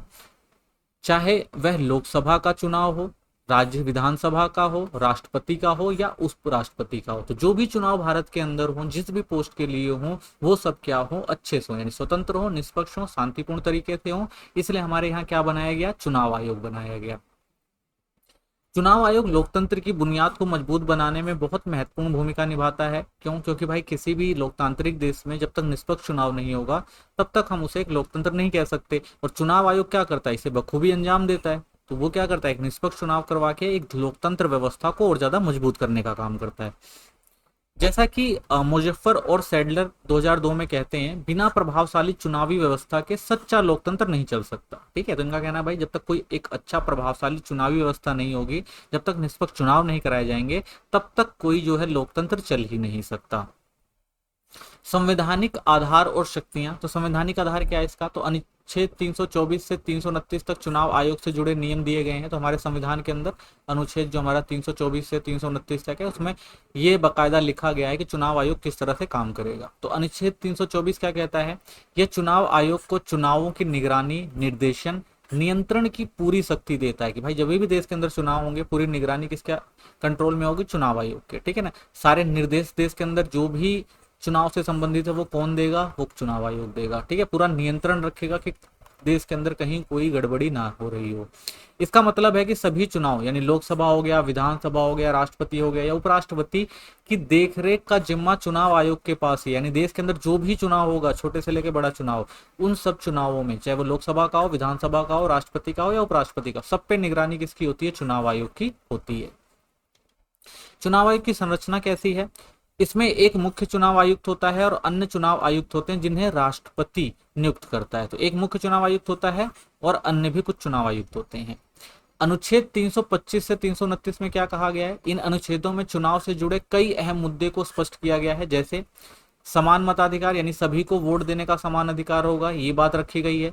चुनाव का संचालन कैसे होगा, कि भाई किस तरह से चुनाव होगा, ये सारा चुनाव आयोग के कंट्रोल में है। निर्वाचन क्षेत्रों का गठन, कि भाई कैसे निर्वाचन क्षेत्रों को बांटा जाएगा, कि किस क्षेत्र में कितने कैंडिडेट खड़े होंगे, कितना इलाका कितने इलाके कितना बड़ा होगा जहां पर इलेक्शन कराए जाएंगे। तो ये सारा चुनाव आयोग की जिम्मेदारी होती है। और चुनावी मामलों में अदालत तक सीमित हस्तक्षेप, ठीक है ना, और चुनावी जो भी मामले होंगे अदालत का जो हस्तक्षेप होगा वो क्या होगा, वो सीमित होगा। तो ये सारी चीजें जो किसके कंट्रोल में आती है, चुनाव आयोग के कंट्रोल में आती है।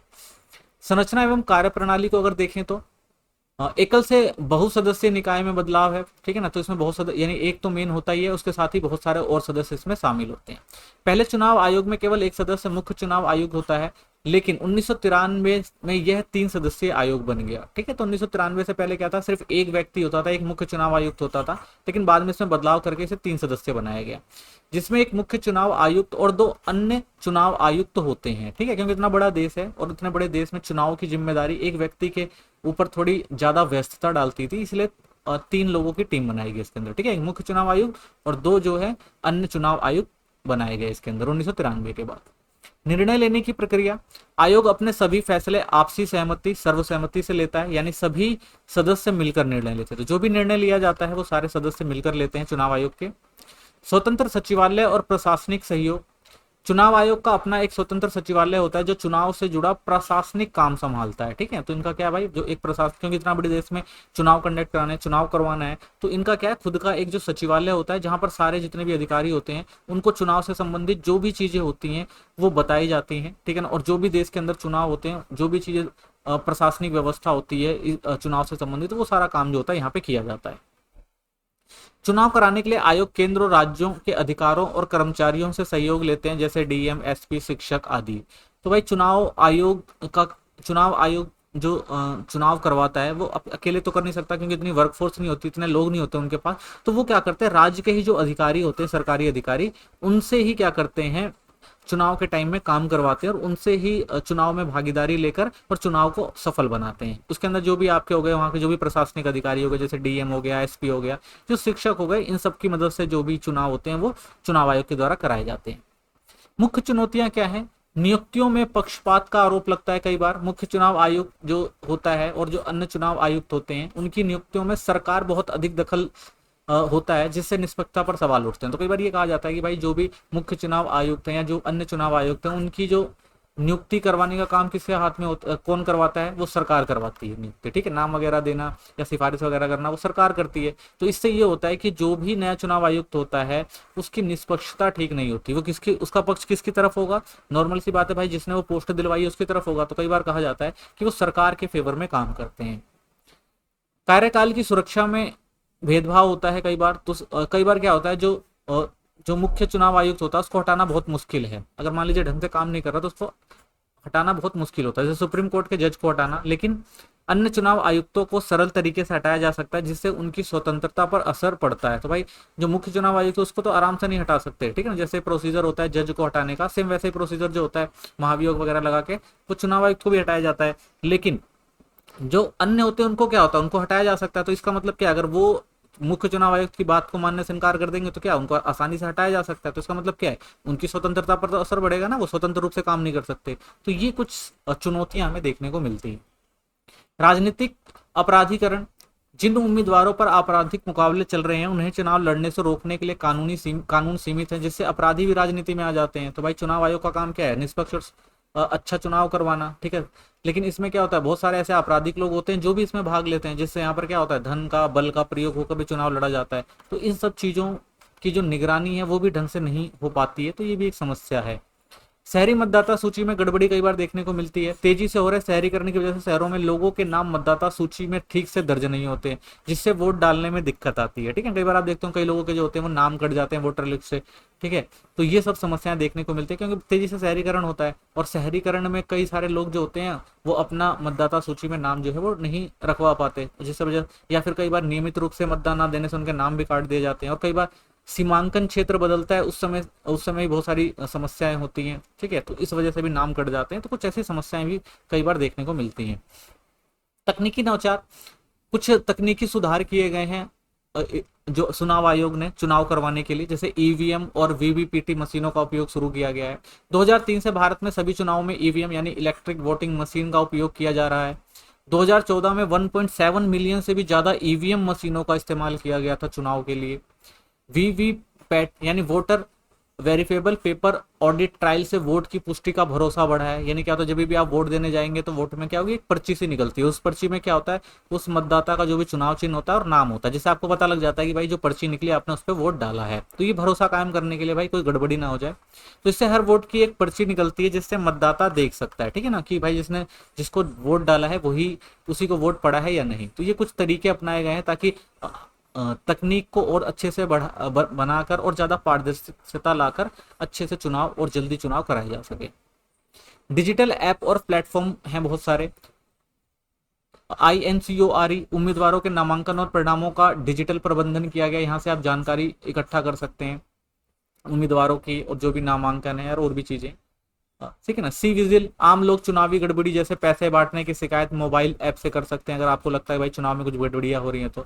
वोटर हेल्पलाइन ऐप है मतदाता पंजीकरण कराने के लिए, जानकारी और शिकायतों को दर्ज कराने के लिए ऑनलाइन जो ऐप भी बनाए गए हैं जहां पर आप ये सारी चीजें कर सकते हैं। मतदाता सूची और पहचान में पारदर्शिता, मतदाता सूची को कंप्यूटर पर आधारित डिजिटाइल किया गया है, यानी आप घर बैठे ही आप मतदाता सूची में अपना नाम चेक कर सकते हैं या डलवा सकते हैं या वोटर आईडी कार्ड बना सकते हैं। सभी को फोटो युक्त मतदान पहचान पत्र इपिक दिया जाता है, जिससे चुनाव प्रक्रिया पारदर्शी और भरोसेमंद बनी है। ठीक है ना, तो फोटो युक्त मतदाता पहचान पत्र की शुरुआत करी गई है साफ, जिससे क्या होता है कि आप अगर वोट देने जा रहे हैं तो इससे प्रमाणित हो जाता है कि आप सही व्यक्ति हैं और वोट दे रहे हैं। ठीक है, तो ये कुछ पहल करी गई है, सुधार किए गए हैं। प्रमुख नियामक पहल, जैसे मॉडल कोड ऑफ कंडक्ट बनाया गया है, यह एक आचार संहिता है जिससे सभी राजनीतिक दलों को मान्यता दी गई है। तो कुछ नियम होते हैं जिसके तहत ही भाई अगर कोई चुनाव में भाग ले रहा है तो उसको कुछ नियम मानने पड़ते हैं। तो उस नियम के तहत कुछ मॉडल कोड ऑफ कंडक्ट बनाए जाते हैं जिससे सबको पालन करना पड़ता है, जितने भी राजनीतिक दल हैं सबको उनको मानना पड़ता है। चुनाव के दौरान ये नियम तय करता है कि पार्टियां और उम्मीदवार कैसा व्यवहार करें। तो भाई इन सबकी जो है व्यवहार को तय किया जाता है कि जो भी भाई चुनाव में भाग ले रहे हैं वो ऐसी गतिविधि ना करें जिससे समाज में या किसी वर्ग को नुकसान पहुंचे या देश को कोई समस्या हो जाए। तो बिल्कुल शांति और निष्पक्ष चुनाव और स्वतंत्र चुनाव की बात करते हैं, और पार्टियों को भी इन सब चीजों का ध्यान रखने के लिए खास तौर से नियम जो है वो बताए जाते हैं। ठीक है, और उनको इन नियमों का पालन करना होता है। इससे चुनाव आयोग को अनुशासन बनाए रखने में शक्ति मिलती है। ठीक है, क्योंकि ये पहले से ही सब जितने भी पार्टियां होती है सबको ये जो मॉडल कोड ऑफ कंडक्ट होता है बता दिया जाता है कि भाई सबको चुनाव के दौरान इनको फॉलो करना होता है। अगर नहीं किया जाएगा, इन अनुशासन का पालन नहीं किया जाएगा तो उनके साथ सख्त कार्रवाई की जा सकती है, जिससे क्या हो चुनाव जो है वो अनुशासन में और अच्छे से हो सके। नामांकन में पारदर्शिता, हर उम्मीदवार को अब यह अनिवार्य है कि वह अपने आपराधिक मामले, संपत्ति दर्ज, कर्ज और शिक्षा का ब्यौरा नामांकन पत्र दे। यानी अब जब भी कोई उम्मीदवार है वो चुनाव में जाता है तो उसे एक एफिडेविट देना पड़ता है और उसमें सब कुछ लिखाना पड़ता है कि भाई उसके ऊपर कितने केस दर्ज हैं, उसकी संपत्ति कितनी है, कितना उसने कर्ज लिया है, कितनी उसकी शिक्षा है। तो ये सब चीजें जो होती है वो नामांकित करनी पड़ती है उस नामांकन पत्र पर, एफिडेविट में। तो उसके बाद ही वो चुनाव लड़ सकता है। तो इससे जो जनता होती है उससे भी पता रहता है कि भाई जो उम्मीदवार वो चुनने जा रहे हैं उसकी क्वालिफिकेशन कितनी है, क्या वो सही है या गलत है। तो इससे जो है और अच्छे निष्पक्ष तरीके से जो मतदाता है वो वोट दे सकता है। इससे जनता को सही जानकारी मिलती है और पारदर्शिता बढ़ती है। पार्टी पंजीकृत और चुनाव चिन्ह का आवंटन करती है। ठीक है ना, जो भी पार्टी का पंजीकरण कराना है, अगर किसी को पार्टी रजिस्टर कराना है या चुनाव चिन्ह लेना है तो ये सारा काम किसका होता है, चुनाव आयोग का होता है। तो चुनाव चिन्ह आदेश 1968 के तहत आयोग को यह अधिकार है वह किसी भी पार्टी का चुनाव चिन्ह दे सकती है, चिन्ह वापस भी ले सकती है या पार्टी की मान्यता भी रद्द कर सकती है। ठीक है, अगर उसको लगता है भाई कोई मतलब ऐसी गतिविधि हो रही है जो चुनाव के लिए ठीक नहीं है तो उस समय क्या कर सकती है भाई इसको चुनाव चिन्ह को जो रद्द भी कर सकती है, और पार्टी को भी कई बार पार्टी की भी सदस्यता रद्द कर सकती है अगर वो अच्छे से नियमों का पालन नहीं करते हैं। ठीक है, तो ये पावर होती है किसके पास, चुनाव आयोग के पास। इससे चुनावी प्रणाली में नियम और अनुशासन बनाए रखने में मदद मिलती है। ठीक है, तो इससे क्या होता है भाई कि चुनाव आयोग जो होता है वो गंभीरता से काम करता है और नियम और अनुशासन को बनाए रखने की बात करता है ताकि भाई जो चुनाव हो अच्छे से हो और सभी राजनीतिक पार्टियां जो हैं वो अच्छा व्यवहार करें चुनाव के समय। SVEP और पर्यावरणीय पहल, तो SVEP यानी systematic voter education and electoral participation, ये कार्यक्रम कुछ चलाए गए हैं। ये चुनाव आयोग की एक बड़ी पहल है जिसका मकसद है मतदाताओं में जागरूकता फैलाना और समाज कमजोर या बहिष्कृत वर्ग जैसे महिलाएं, आदिवासी, दिव्यांग आदि को चुनावी प्रक्रिया से जोड़ना। तो एक तरह से कह सकते हैं ये पहल है। ठीक है ना, यह एक कार्यक्रम है जिसके अंतर्गत भाई सबको चुनाव का महत्व बताना होता है। जो लोग पिछड़े लोगों जो खासकर चुनाव नहीं करते, ठीक है ना, जो महिलाएं वगैरह हो गई या दिव्यांग हो गया, ये लोग कई बार चुनावी प्रक्रिया में भाग नहीं लेते। तो इनका मकसद ये है कि भाई जितने भी लोग समाज में जिनके पास भी वोटर का राइट है उन सबको क्या करना चाहिए, अपनी भागीदारी सुनिश्चित करनी चाहिए और वोट देना चाहिए। ठीक है, तो इस पर जो है ये काफी काम किया जाता है, तो ये संस्था इस पे काम करती है।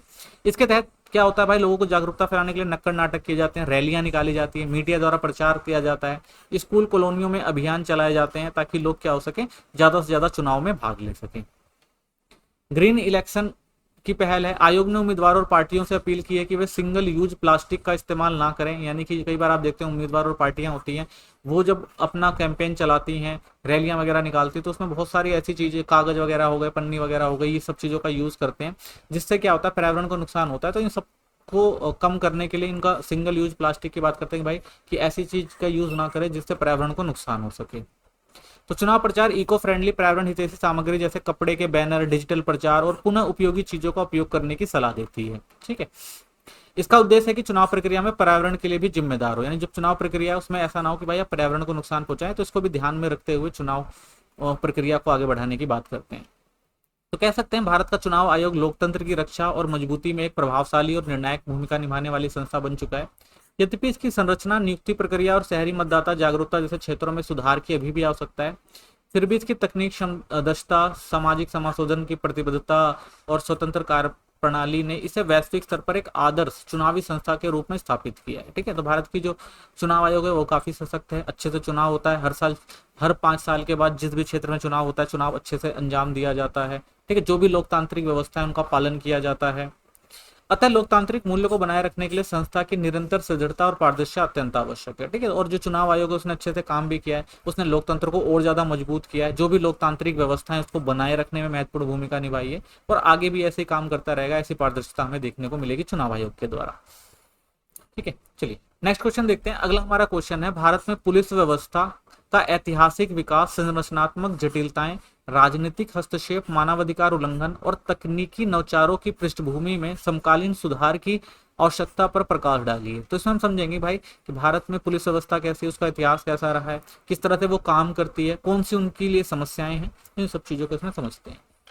ठीक है, भारत में पुलिस व्यवस्था इसलिए विकसित हुई ताकि समाज में अनुशासन बना रहे, कानून और व्यवस्था बनी रहे और राज्य स्थिरता से चल सके। तो भाई किसी भी देश के अंदर हमेशा एक जैसे लोग नहीं पाए जाते, कभी कभी देश के अंदर कुछ समस्याएं आ जाती हैं, बहुत सारे अनुशासित लोग होते हैं, बहुत सारे अनुशासन का पालन नहीं करते। तो इन सारी अनुशासन को बनाए रखने के लिए और जो ऐसे उपद्रवी लोग हैं जो समाज को अच्छे से चलने नहीं देते, उन सबको सही करने के लिए जो है पुलिस व्यवस्था का होना बहुत जरूरी है। ठीक है, ताकि राज्य जो रहे वो क्या रहे, स्थिर रहे।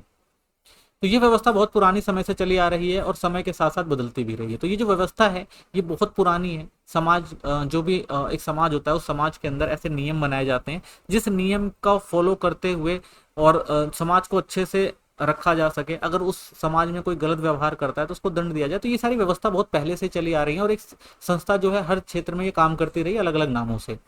तो प्राचीन काल में हिंदू राजाओं ने दंड नीति के जरिए अपराधों को रोकने और न्याय देने का काम किया था। तो अगर हम प्राचीन भारत की बात करते हैं तो हिंदू में जितने भी हिंदू में जो आपको ग्रंथ दिखाई देंगे पुराने, उसमें दंड नीति बनाई गई थी कि भाई अगर कोई अपराध करता है, कोई गलत व्यवहार करता है समाज में, तो उसके लिए दंड का प्रावधान होता था। और उसके लिए क्या किए जाते थे भाई, नियुक्तियां भी की जाती थी जो इन सब व्यवस्थाओं को देखते थे।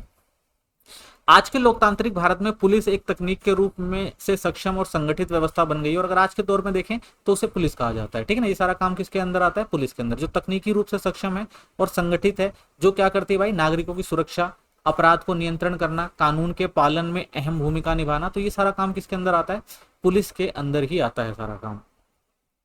ऐतिहासिक पृष्ठभूमि देखते हैं। प्राचीन काल की बात करें, मनु और कौटिल्य जैसे विद्वानों ने माना कि अपराध नियंत्रण और न्याय देना राज्य का मुख्य कर्तव्य है। यानी अगर किसी भी राज्य को चलाना है, किसी भी समाज को चलाना है, तो वहां पर जो भी गलत गतिविधियां कोई कर रहा है तो उसको दंड देना बहुत जरूरी है और जिसके साथ गलत हुआ है उसको न्याय दिलाना बहुत जरूरी है। ठीक है, तो ये शुरू से रहा है। तो उस समय पुलिस जैसे काम करने वाले अधिकारी थे, तो भाई उस समय पुलिस नहीं कहा जाता था, लेकिन ऐसे अधिकारी होते थे जो अगर कोई गलत काम कर रहा है तो उसको दंड देने के लिए कुछ अधिकारी नियुक्त होते थे जिनको अलग अलग नामों से पुकारा जाता था। जैसे ग्रामीण स्तर पर जो होते थे वो गांव स्तर पर होते थे, ग्रामीणी जिन्हें कहा जाता था। अगर कुछ गलत हो रहा है तो वो उसको देखते थे। अंतपाल सीमावर्ती क्षेत्रों का रक्षक होता था, जो आप साथ जैसे हमारे बॉर्डर सिक्योरिटी फोर्स वगैरह होती है उस टाइप के ये भी होते हैं कि वो सीमावर्ती क्षेत्रों की रक्षा करते थे। कोटपाल शहर की सुरक्षा व्यवस्था संभालता था। ठीक है ना, तो कोटपाल होता था जो शहर में जो भी समस्याएं उनकी सुरक्षा करने का काम होता था। तो इस तरह से जो हमारे प्राचीन समय में जो भी समाज था या जो भी राज्य था उनकी रक्षा के लिए नियुक्त किए जाते थे। मध्यकाल की बात करते हैं तो सल्तनत और मुगल काल में प्रशासन और कानून व्यवस्था की जिम्मेदारी कुछ खास पदों पर थी। वहीं जब मुगल काल और प्रशासन व्यवस्था मुगल काल आता है तो उस समय उन्होंने जो प्रशासन चलाया उसमें कानून व्यवस्था के लिए कुछ जिम्मेदारियां तय करी और उनके लिए कुछ पद विकसित किए। ठीक है, जैसे कोतवाल नगर का मुख्य अधिकारी होता था। जो भी समस्याएं हैं नगर में, जो भी ऐसी चीज हो रहे हैं जो राज्यों के लिए सही नहीं है, तो उनके लिए क्या होता था, उनका देखरेख करने का काम किसका होता था, कोतवाल का होता था। ठीक है ना, और अगर कोई गलत करता था तो उनको पकड़ना, उनको दंड दिलाना, ये सब काम जो कोतवाल का होता। मुहतासिब नैतिक और बाजार व्यवस्था की निगरानी करता था। तो मुहतासिब का काम क्या था कि भाई नैतिकता अगर बनी रहे, यानी कोई गलत व्यवहार ना करे किसी के साथ, और बाजार व्यवस्था बनी रहे, बाजार में कोई गलत गतिविधियां ना हो, तो इन सब पे नियंत्रण रखना और अगर कुछ गलत होता है तो सजा देना जो था वो मुहतासिब का काम होता था। फिर आता है फौजदार। ये क्षेत्रीय प्रशासन और सुरक्षा अधिकारी होता था। ये क्षेत्र में क्या होता था, जो भी प्रशासनिक व्यवस्था सही से चल रही है नहीं चल रही, कोई गलत काम तो नहीं कर रहा है, ठीक है, निगरानी सही से रख रहा है कि नहीं, टैक्स वगैरह इकट्ठा कर रहा है कि नहीं कर रहा, तो ये सारी क्षेत्रीय जो प्रशासन था इनके कंट्रोल में होता था। और सुरक्षा इनके, अगर कोई विद्रोह करता है या कोई गलत काम करता है तो उन सबकी सुरक्षा और उनको न्याय दिलाने का जो काम था इन सुरक्षा अधिकारियों का होता था। इस काल की मुख्य विशेषता थी शक्ति का विकेंद्रीकरण, यानी सारी ताकत एक केंद्र में थी। तो उस समय क्या होता था भाई, शक्ति जो होती थी वो केंद्रीकृत होती थी, यानी एक राजा होता था, उसके पास सारी पावर होती थी और वो ही क्या करता था, जो भी शासन व्यवस्था थी उसको चलाता था और जो भी अपने अधिकारी होते थे उनको रखता था और उन्हीं के आधार पर न्याय व्यवस्था को वो पालन करवाता था। औपनिवेशिक काल की बात करते हैं ब्रिटिश शासन में, तो अंग्रेजों ने ऐसी पुलिस प्रणाली अपनाई जिसका मकसद था जनता को दबाना, ना कि उनकी रक्षा करना। तो यहाँ पर क्या था कि भाई अगर जनता जो है वो सरकार के खिलाफ जा रही है तो उनको क्या करना, दबाना। तो ये जो था हम देखते हैं औपनिवेशिक काल में देखने को मिलता है। तो वो सरकार जो बनाई गई थी वो रक्षा के लिए नहीं थी, बल्कि वो क्या था कि उनको दबा के रखें और वो क्या हो, उनके कंट्रोल, यानी वहां के लोग जो उनके कंट्रोल में हो, जैसा वो वैसा करें। तो इस तरह से जो हमारे यहाँ पुलिस व्यवस्था जो थी ब्रिटिश द्वारा बनाई गई। पुलिस अधिनियम 1861 लागू किया गया था, जो आज भी कई राज्यों को पुलिस संचालन का मूल्य कानून बना हुआ है। तो भारत में जो था एक जो पुलिस प्रशासन व्यवस्था थी वो पुलिस अधिनियम 1961 में जो लागू करी गई थी वो काम करती थी। आज भी अगर हम देखें तो राज्यों में यही व्यवस्था देखने को मिलेगी आपको। यह व्यवस्था निगरानी नियंत्रण पर आधारित होती थी कि भाई आसपास के क्षेत्रों पर निगरानी रखना था, लोग नियंत्रण से बाहर ना जाएं, ठीक है ना, उनको उन पर नियंत्रण रखने का काम था, ये किया गया था, ना कि सेवा और सुरक्षा पर। तो ये जो व्यवस्था थी ब्रिटिश काल में, तो ये किसी की सेवा या सुरक्षा से जुड़ी हुई नहीं थी, बल्कि ये कहती अपने अपने काम के लिए थी, ठीक, ताकि वो अपने नियंत्रण बना के रखें, लोगों पर निगरानी रख सके, लोग विद्रोह ना करें, ठीक है। तो इन सब चीजों के लिए जो था ये व्यवस्था बनाई गई थी ब्रिटिश द्वारा। स्वतंत्र भारत में पुलिस संरचना, भारत की आज की भारत पुलिस मुख्य रूप से राज्य सरकारों के अधीन होती है। अगर आज हम देखें तो जितने भी हमारे देश के अंदर राज्य हैं, हर राज्य की जो होती है वो अपनी पुलिस व्यवस्था होती है। हर राज्य में जो भी कानून व्यवस्था या जो भी समस्याएं, वो सब देखने का काम किसका होता है, राज्य सरकारों का होता है, ठीक है ना। जो भी न्याय से संबंधित चीजें हैं, कुछ गलत हो रहा है, ठीक है ना, तो उस सब क्षेत्रों पर जो नियंत्रण होता है वो राज्य सरकारों द्वारा जो बनाई गई पुलिस व्यवस्था है उसके द्वारा किया जाता है। इसमें कई पद शामिल होते हैं, जैसे आईपीएस हो गया, Indian police services, Akhil Bharatiya सेवा, पीपीएस प्रोविजनल पुलिस सर्विसेज, राज्य सेवा, ठीक है। तो यहाँ पे ये जो होता है सेंट्रल गवर्नमेंट द्वारा नियुक्त किए जाते हैं, राज्यों द्वारा नियुक्त किए जाते हैं। उसके बाद लोकल क्षेत्र पे भी होते हैं निरीक्षक, जैसे इंस्पेक्टर हो गए, उप निरीक्षक, सब इंस्पेक्टर हो गए, कांस्टेबल हो गए। तो ये लोकल इकाइयां होती है किसी एक क्षेत्र की, जहाँ की वो कानून व्यवस्था या जो भी समस्याएं उनको देखने का काम करती हैं। पुलिस का ढांचा 3 स्तरों पर है, जिला, राज्य और राष्ट्रीय, ठीक है ना। जिला स्तर पर जो अधिकारी होते हैं, राज्य स्तर पर होते हैं, और राष्ट्रीय स्तर पर जो पुलिस अधिकारी होते हैं वो अपना अपना काम संभालते हैं। सबसे बड़ी संख्या कांस्टेबल की होती है, जो 90% से भी अधिक बल बनाते हैं। तो 90% कांस्टेबल होते हैं, क्योंकि लोकल क्षेत्र में यही सारा देखभाल करते हैं, जो भी व्यवस्थाएं होती हैं। तो सबसे ज्यादा जो आपको देखने को मिलेगी संख्या वो 90% जो कांस्टेबल होती है। उसके बाद जो उच्च अधिकारी आपको देखने को मिलेंगे। प्रमुख चुनौतियां क्या है, तो प्रमुख चुनौतियां में आता है भाई राजनीतिक हस्तक्षेप। पुलिस की जो प्रमुख चुनौतियां उनमें सबसे मेन आता है राजनीतिक हस्तक्षेप। राष्ट्रीय पुलिस आयोग एनपीसी की रिपोर्ट ने कई बार बताया कि पुलिस पर नेताओं का बहुत ज्यादा दबाव होता है। पोस्टिंग हो गई, ट्रांसफर हो गया, प्रमोशन जैसे मामलों में राजनेताओं की दखलंदाजी पुलिस की स्वतंत्रता को कमजोर करती है, ठीक है ना भाई। जिस राज्य में है उस राज्य में जो सारी पावर होती है वो राजनीतिक दलों के पास होती है, और जो भी नेता होते हैं जिस दल से जुड़े होते हैं तो वो कई बार क्या करते हैं भाई, अपने पावर का इस्तेमाल करते हैं, ठीक है। पुलिस की जो पोस्टिंग हो गई, ट्रांसफर हो गया या प्रमोशन हो गया, ये सारी चीजें उनके अधीन होती हैं। तो इससे जो पुलिस प्रशासन होता है वो किसके अधीन रह जाता है, वो नेताओं के अधीन रह जाता है और उनके हिसाब से काम करता है। तो ये कुछ समस्याएं देखने को मिलती हैं। केंद्रीकरण सभी फैसले ऊपर से होते हैं, यानी पुलिस विभाग में निर्णय लेने की शक्ति सिर्फ ऊपर के अधिकारियों के पास होती है। इससे स्थानीय स्तर की समस्या जैसे मोहल्ले की कानून व्यवस्था कई बार अनदेखी रह जाती है। तो जो भी फैसले लिए जाते हैं भाई वो ऊपर जो भी बड़े अधिकारी होते हैं वो लेते हैं, निचले स्तर के अधिकारियों को सिर्फ क्या करना होता है भाई, जो भी उधर से इंस्ट्रक्शन आती है उसको फॉलो करना होता है। तो कई बार देखते हैं कि कई जगह ऐसी होती है जब तक इंस्ट्रक्शन ऊपर से आती है तब तक माहौल जो होता है वो बहुत ज्यादा बिगड़ जाता है, ठीक है ना, कानून व्यवस्था बिगड़ जाती है। तो ये सारी समस्याएं भी देखने को मिलती हैं। मानव अधिकारों का उल्लंघन होता है कई बार, हिरासत में मारपीट, फर्जी मुठभेड़ और महिलाओं के साथ दुर्व्यवहार जैसी घटनाएं पुलिस की छवि को खराब करती हैं। तो कई बार आपने देखा होगा न्यूज़पेपर में या फिर आप टीवी में देखते हैं कि भाई कई बार क्या होता है कि जो पुलिस अधिकारी होते हैं वो किसी को हिरासत में लेते हैं तो मारपीट से कई बार उनकी मौत हो जाती है। कई बार ये जो पुलिस अधिकारी होते हैं फर्जी मुठभेड़ भी कर देते हैं, या कई बार थाने के अंदर ही महिलाओं के साथ दुर्व्यवहार होता है। तो ऐसे कुछ जगहों पर जो होता है कुछ पुलिस अफसरों की वजह से जो पुलिस की जो छवि भी खराब होती हुई दिखती है। तो इससे जनता का पुलिस पर कई बार भरोसा भी कम हो जाता है। तो बहुत सारे लोग जो होते हैं पुलिस पर भरोसा नहीं करते, ये भी समस्या है पुलिस को लेके। भ्रष्टाचार और कार्यस्थल पर भेदभाव, तो पुलिस विभाग में वरिष्ठ अफसरों और कांस्टेबलों के बीच कम वेतन और सुविधा में बहुत अंतर होता है, ये भी देखने को मिलता है भाई। जो बड़े अधिकारी होते हैं उनको अच्छे बड़ी वरिष्ठ अफसर होते हैं उनको अच्छी सुविधाएं मिलती हैं, वही जो कांस्टेबल निचले तबके के जो कार्यबल के लोग होते हैं उनको कम वेतन मिलता है, सुविधाएं भी नहीं मिलती, काम भी ज्यादा कराना पड़ता है। तो ये समस्याएं भी देखने को मिलती है। ये असमानता, नकारात्मकता कार्य संस्कृति और भ्रष्टाचार को बढ़ावा देती है। तो कई बार देखते हैं भाई जब इन जो वो पुलिस अधिकारी होते हैं जिनको सारी सुविधाएं नहीं मिल रही होती हैं तो वो भी फ्रस्ट्रेट होते हैं। कई बार ये भी देखते हैं भाई वो ढंग से काम नहीं करते हैं, ठीक है ना, और भ्रष्टाचार वगैरह भी देखने को मिल जाता है कई क्षेत्रों में।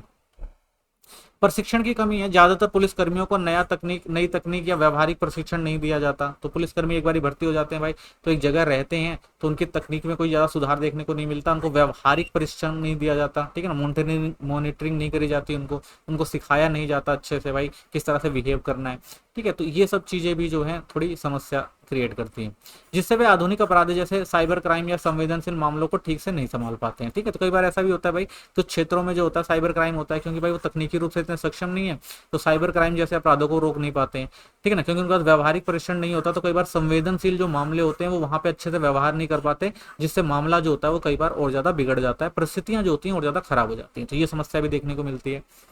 सुधार और नवचार, तो एसवीई जैसे कार्यक्रम भी कई बार ये करते हैं, जैसे हमने देखा था भाई सिस्टमिक वोटर एजुकेशनल और इलेक्ट्रल पार्टिसिपेशन होता है। तो जब भी आप देखते हैं इलेक्शन वगैरह होता है तो उसमें जो पुलिस अफसर होते हैं उनकी भूमिकाएं काफी बढ़ जाती हैं, ठीक है ना। जैसे अभी अब वो उनको क्या करना पड़ता है भाई, वो इलेक्शन में जो होते हैं वो भाग लेते हैं, लोगों को जागरूक भी करते हैं, समझाते भी हैं लोगों को, ठीक है ना। जैसे पुलिस की मतदाता और नागरिक जागरूकता बढ़ाने में सहयोग करते हैं, जिससे लोकतंत्र जो होता है वो बहुत मजबूत होता है। तो ये भी उनका काम है और सुधार के कई सारे काम वो लोग कराते भी हैं। ई गवर्नेंस और डिजिटल ऐप, ई एनकोर, सी विजिल जैसे आईसीटी सूचना एवं संचार तकनीक आधारित टूल्स से पुलिस और चुनाव व्यवस्था में पारदर्शिता और जवाबदेही बढ़ी है, ठीक है। तो कुछ ऑनलाइन चीजें आई हैं जिससे कि भाई पारदर्शिता बढ़ी है, काम वगैरह अच्छे से होने लगे हैं, या अगर हमें कोई शिकायत करनी है तो अधिकारियों की शिकायत भी कर सकते हो। तो ये सारी चीजों से थोड़ी पारदर्शिता हमें देखने को मिलती है, ठीक है ना। तो जो ई गवर्नेंस और डिजिटल एप्स आई हैं तो उससे क्या हुआ है, कुछ फायदा हुआ है और पुलिस अधिकारी वगैरह जो है वो अच्छे से काम कर रहे हैं। एआई और निगरानी तकनीक, artificial agency, CCTV, face recognition जैसी तकनीकों का प्रयोग होने लगा है। तो इससे भी क्या हुआ है, जो पुलिस है वो क्या हुई, सशक्त हुई है और अपराधियों को जल्दी पहचानने और पकड़ने में सक्षम हुई है। अब जरूरी हो गया है कि ताकि 21वीं सदी के साइबर और संगठित अपराधों से प्रभावी तरीके से निपटा जा सके, ठीक है। तो नई तकनीकों का भी ये लोग इस्तेमाल कर रहे हैं, क्योंकि आजकल जो अपराधीकरण हुआ है वो साइबर क्राइम वगैरह जो ज्यादा बढ़े हैं, तो इसलिए इनको भी वो सब नॉलेज जरूरी हो जाती है ताकि वो आसानी से जो है अगर कोई गलत काम कर रहा है तो उनको पकड़ा जा सके।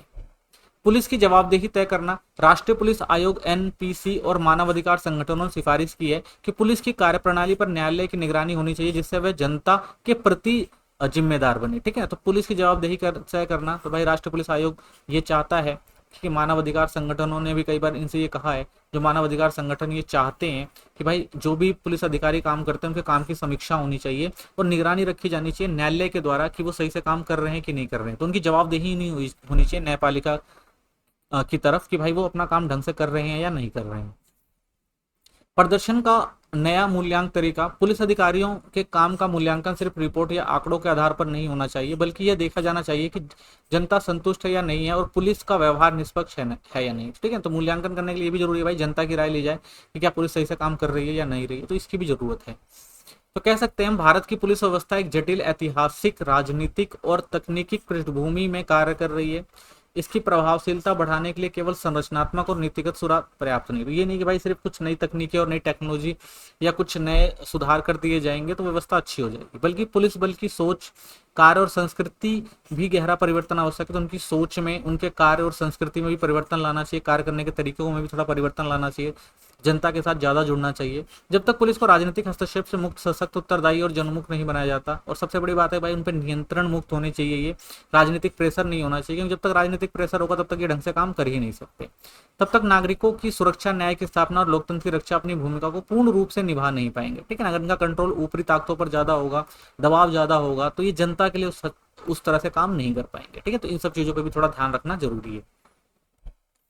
नेक्स्ट क्वेश्चन देखते हैं। अगला क्वेश्चन हमारा, भारत में राष्ट्रीय मानव अधिकार आयोग की भूमिका, संरचना, कार्यप्रणाली, संशोधन और समकालीन चुनौतियों का विश्लेषण कीजिए, ठीक है। तो मानव अधिकार के बारे में देखते हैं, भूमिका और महत्व पहले समझते हैं। मानव अधिकार ऐसे अधिकार हैं जो हर इंसान सिर्फ इसलिए मिलते हैं क्योंकि वो क्या है, इंसान है। तो मानव अधिकार का मतलब है क्योंकि वो व्यक्ति क्या है, मानव है, तो इसलिए उसे क्या मिल रहे हैं, ये अधिकार मिल रहे हैं। जैसे जीवन का अधिकार यानी जीने का, स्वतंत्रता का, कहीं भी आने जाने का या कुछ भी करने का, समानता, सबको एक जैसा व्यवहार करना, सबको एक जैसा देखना, जो कोई दूसरा, जो हर जाति धर्म के लोग जो काम करना चाहें वो कर सकते हैं, कोई रोक टोक ना हो।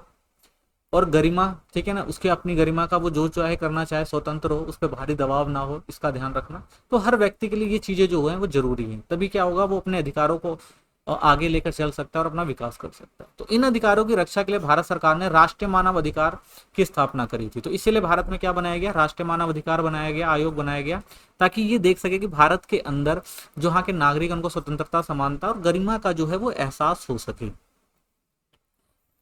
12 अक्टूबर 1993 को मानवाधिकार संरक्षण अधिनियम 1993 के तहत इसकी स्थापना करी गई थी। ठीक है, तो स्थापना कब हुई है, 12 अक्टूबर 1993। एनएचआरसी का काम है कि सुनिश्चित करना कि किसी भी व्यक्ति के मौलिक अधिकारों का हनन ना हो। तो इसका काम क्या है भाई, ये देखता है मानव अधिकार आयोग कि किसी भी व्यक्ति के मौलिक अधिकारों का हनन ना हो। अगर कोई अधिकारों का हनन कर रहा है तो उस पर तुरंत कार्रवाई की जाए। अंतरराष्ट्रीय पृष्ठभूमि को समझते हैं मानव अधिकार को लेकर। देखिए, दूसरे विश्व युद्ध 1939 से 45 के बाद पूरी दुनिया में मानव अधिकारों की रक्षा को लेकर चेतना बढ़ी थी कि भाई उस टाइम देखा था आपने, बहुत सारे लोगों की मृत्यु हो गई थी, बहुत सारे ऐसे लोग मारे गए थे जिनकी भाई कोई गलती भी नहीं थी, ठीक है ना, और बहुत सारे लोगों को बहुत बुरी तरह मारा गया था। तो इसके लिए लोगों को लगा भाई कि एक ऐसा आयोग होना चाहिए जो इन सब चीजों पर नियंत्रण करे। तो इसी के परिणाम स्वरूप 1945 में संयुक्त राष्ट्र संघ की स्थापना की गई थी कि भाई विश्व में शांति स्थापित करी जा सके, तो संयुक्त राष्ट्र संघ की स्थापना करी गई। तो 10 दिसंबर 1948 को संयुक्त राष्ट्र संघ ने सार्वभौमिक मानव अधिकार पत्र की घोषणा करी, और उसी टाइम क्या बनाया गया, सार्वभौमिक मानव अधिकार घोषणा पत्र, यानी मनुष्य की जो कुछ, मनुष्य को जो है कुछ बेसिक स्वतंत्रता दी जानी चाहिए ताकि वो अपना आर्थिक विकास कर सके, उस पर ज्यादा जो है वो भार नहीं होना चाहिए। क्योंकि एक व्यक्ति जो है सामाजिक, सांस्कृतिक या आर्थिक रूप से तभी विकास कर सकता है जब उस पर जो है वो बाधाएं ना हो, वो स्वतंत्र हो, समान हो और उसकी गरिमा का जो है वो ध्यान रखा जाए। तो ये दस्तावेज सभी देशों को बताता है कि इंसान को कौन कौन से अधिकार मिलते हैं। ठीक है, तो इस घोषणा पत्र में कुछ बेसिक अधिकारों को बताया गया। भारत ने भी इन वैश्विक मूल्यों को अपनाते हुए एनएचआरसी की स्थापना की, और इसका ढांचा पेरिस सिद्धांतों पर आधारित था। तो पेरिस में जो हुआ था उस पर जो सिद्धांत बनाए गए थे कि भाई ये चीजें मानव अधिकार में रखी जाएगी, तो भारत ने उन सब चीजों को अपने एनएचआरसी में शामिल किया, जो मानव अधिकार आयोग की स्वतंत्रता, प्रभावशीलता और पारदर्शिता तय करते हैं। ठीक है, तो जो भी सिद्धांत बनाए गए थे इस टाइम, उन सबको भारत ने अपने जो भी मानव अधिकार जो आयोग था उसके अंदर शामिल किया कि भाई जो भी वैश्विक स्तर पर जो भी मानव अधिकार घोषणा पत्र में चीजें तय कर दी गई हैं, भारत भी उन सब चीजों को अपने देश के नागरिकों को मुहैया करवाएगा। आयोग की संरचना क्या थी, धार्मिक न्यायिक संस्था। तो एनएचआरसी क्या करता है, एक अर्ध न्यायिक और बहुसदस्यीय संस्था है, यानी इसमें न्यायिक और प्रशासनिक दोनों प्रकार की शक्तियां होती हैं। तो भाई क्या दिया गया इनके पास, एक तो न्यायिक है और दूसरा क्या है, ये बहुसदस्यीय संस्था है, इसमें प्रशासन और न्याय दोनों को बिल्कुल ध्यान से देखा जाता है। अध्यक्ष कौन होता है, इसका अध्यक्ष वह व्यक्ति होता है जो पहले भारत के मुख्य न्यायाधीश या सुप्रीम कोर्ट के न्यायाधीश रह चुके हों, तो उनको बनाया जाता है। सदस्य 4 पूर्णकालिक सदस्य होते हैं इसके अंदर, यानी फुल टाइम मेंबर। 7 डीम्ड सदस्य होते हैं, ये सदस्य होते हैं जो अन्य राष्ट्रीय आयोग जैसे महिला आयोग या अनुसूचित जाति आयोग के अध्यक्ष होते हैं। ठीक है ना, उनको भी इसके अंदर शामिल किया जाता है। चयन समिति क्या होती है, एनएचआरसी के अध्यक्ष और सदस्यों की नियुक्ति एक उच्च स्तरीय समिति करती है, जिसमें शामिल होते हैं प्रधानमंत्री अध्यक्ष होते हैं, गृह मंत्री होते हैं इसके अंदर, लोकसभा अध्यक्ष होते हैं, राज्यसभा के उपसभापति होते हैं, लोकसभा और राज्यसभा के विपक्ष के नेता होते हैं। ठीक है, तो इनको क्या है, इसके एनएचआरसी में शामिल किया जाता है। राज्य मानव अधिकार आयोग क्या होता है, तो राज्य स्तर पर भी इसको काम में लाया जाता है। जैसे एक नेशनल है, स्टेट लेवल पे होता है, वैसे ही जैसे राज्य स्तर पर मानव अधिकार आयोग की स्थापना की जाती है, जिसमें अध्यक्ष और सदस्यों की नियुक्ति राज्यपाल द्वारा की जाती है। ठीक है, इसमें क्या होता है कि अध्यक्ष और सदस्य होते हैं वो राज्यपाल नियुक्त करता है। तो जैसे सेंट्रल लेवल पे बनाया गया है एनएचआरसी, वैसे ही एसएचआरसी स्टेट लेवल पर भी बनाया गया है। ठीक है, इसका भी काम सेम वही है कि मानव अधिकारों की रक्षा करना।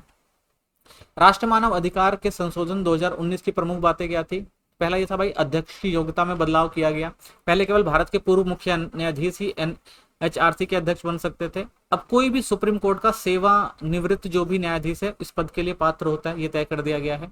सदस्यों की संख्या और कार्यकाल, पहले कार्यकाल 5 साल का था, अब इसे 3 साल का कर दिया गया है। यह बदलाव आयोग के सभी सदस्यों पर लागू होता है। ठीक है, पहले 5 साल का कार्यकाल था, 3 साल का है। पुनर्निर अ, पुनर्नियुक्ति की अनुमति, पहले एक व्यक्ति को दोबारा आयोग में नियुक्त किया नहीं जा सकता था, अब यह प्रतिबंध हटा दिया गया, यानी योग्य व्यक्ति को दोबारा भी नियुक्त किया जा सकता है, ये बदलाव आया है। केंद्र शासित प्रदेशों में कार्य क्षेत्र का विस्तार हुआ है, अब एनआरसी केंद्र शासित प्रदेशों में भी प्रत्यक्ष हस्तक्षेप और जांच करने के अधिकार है, यानी पहले यूनियन टेरिटरी में नहीं थे, लेकिन अब इनको यूनियन टेरिटरी में भी अधिकार दे दिया गया है, तो वहां भी ये काम कर सकते हैं।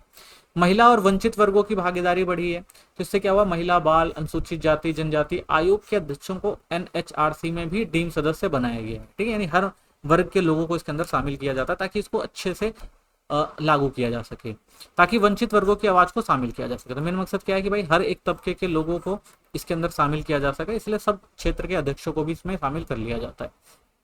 एनएचआरसी के प्रमुख कार्य क्या है, तो स्वतः संज्ञान लेता है ये, जब किसी भी व्यक्ति के मानवाधिकारों का हनन होता है तो एनआरसी बिना किसी शिकायत के भी खुद से मामला उठाकर कार्रवाई कर सकता है। ठीक है, तो क्या काम है, अगर लग रहा भाई कहीं पे गलत काम हो रहा है तो ये खुद जाके उस पर कार्रवाई कर सकते हैं। पीड़ितों को न्याय और मुआवजा दिलवाना, आयोग पीड़ित व्यक्ति को न्याय दिलाने में मदद करता है और सरकार को मुआवजा देने की सिफारिश भी कर सकता है। ठीक है, तो वो क्या कर सकता है भाई, तो लोगों को न्याय दिलाएगा और सरकार से कहेगा भाई अगर उसके साथ कुछ गलत हुआ है तो उसको क्या दिया जाए, न्याय भी दिया, उसको क्या दिया जाए, मुआवजा भी दिया जाए।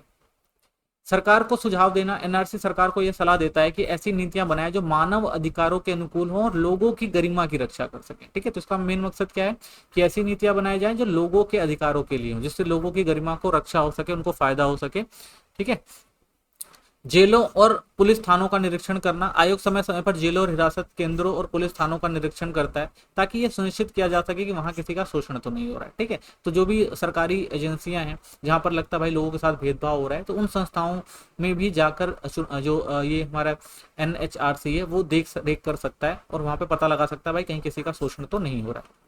मानवाधिकार शिक्षा का प्रचार प्रसार करता है, एनएचआरसी स्कूल, कॉलेज और समाज में मानव अधिकारों के बारे में जागरूकता फैलाने का भी कार्य करता है ताकि लोग अपने अधिकारों को जान सके। तो इसका मेन काम ये भी है कि भाई ये स्कूल, कॉलेज या उन जगहों पर जाता है जहां पर लोग अच्छे खासी तादाद में होते हैं और वहां पे उनके अधिकारों को जो है जान सके, उन सब चीजों के लिए भी क्या करता है, वो ट्रेन करता है। ठीक है ना, लोगों को बताता है, तो ये इसका काम है।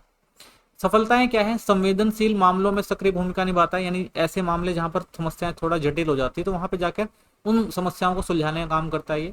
एन एचआरसी ने कई गंभीर और संवेदनशील मामलों में स्वतंत्र जांच और हस्तक्षेप किया है, तो कई जगह ऐसी भाई जहां पे लोगों को ध्यान नहीं दिया जाता है, उनके साथ भेदभाव होता है, तो यहाँ पे स्वतः संज्ञान यानी खुद से जाकर वो क्या करता है, लोगों के लिए काम करता है। ठीक है, जैसे मनमानी गिरफ्तारी अगर किसी कर दी जाए या हिरासत में किसी की मौत हो जाए, दलित और आदिवासी समुदायों का अगर उत्पीड़न हो रहा है, बच्चों और महिलाओं की तस्करी हो रही है, तो इन सब में वो स्वतः संज्ञान लेकर कार्रवाई कर सकता है। ठीक है, इन मामलों में एनएचआरसी ने सरकार को सख्त कदम उठाने और पीड़िता को न्याय दिलाने की सिफारिश की है। तो भाई एनएचआरसी जो क्या करता है, इन सबके लिए काम करता है और सरकार से भाई मांग रखता है कि अगर ऐसा कुछ होता है तो उसके लिए सख्त कदम उठाए जाएं।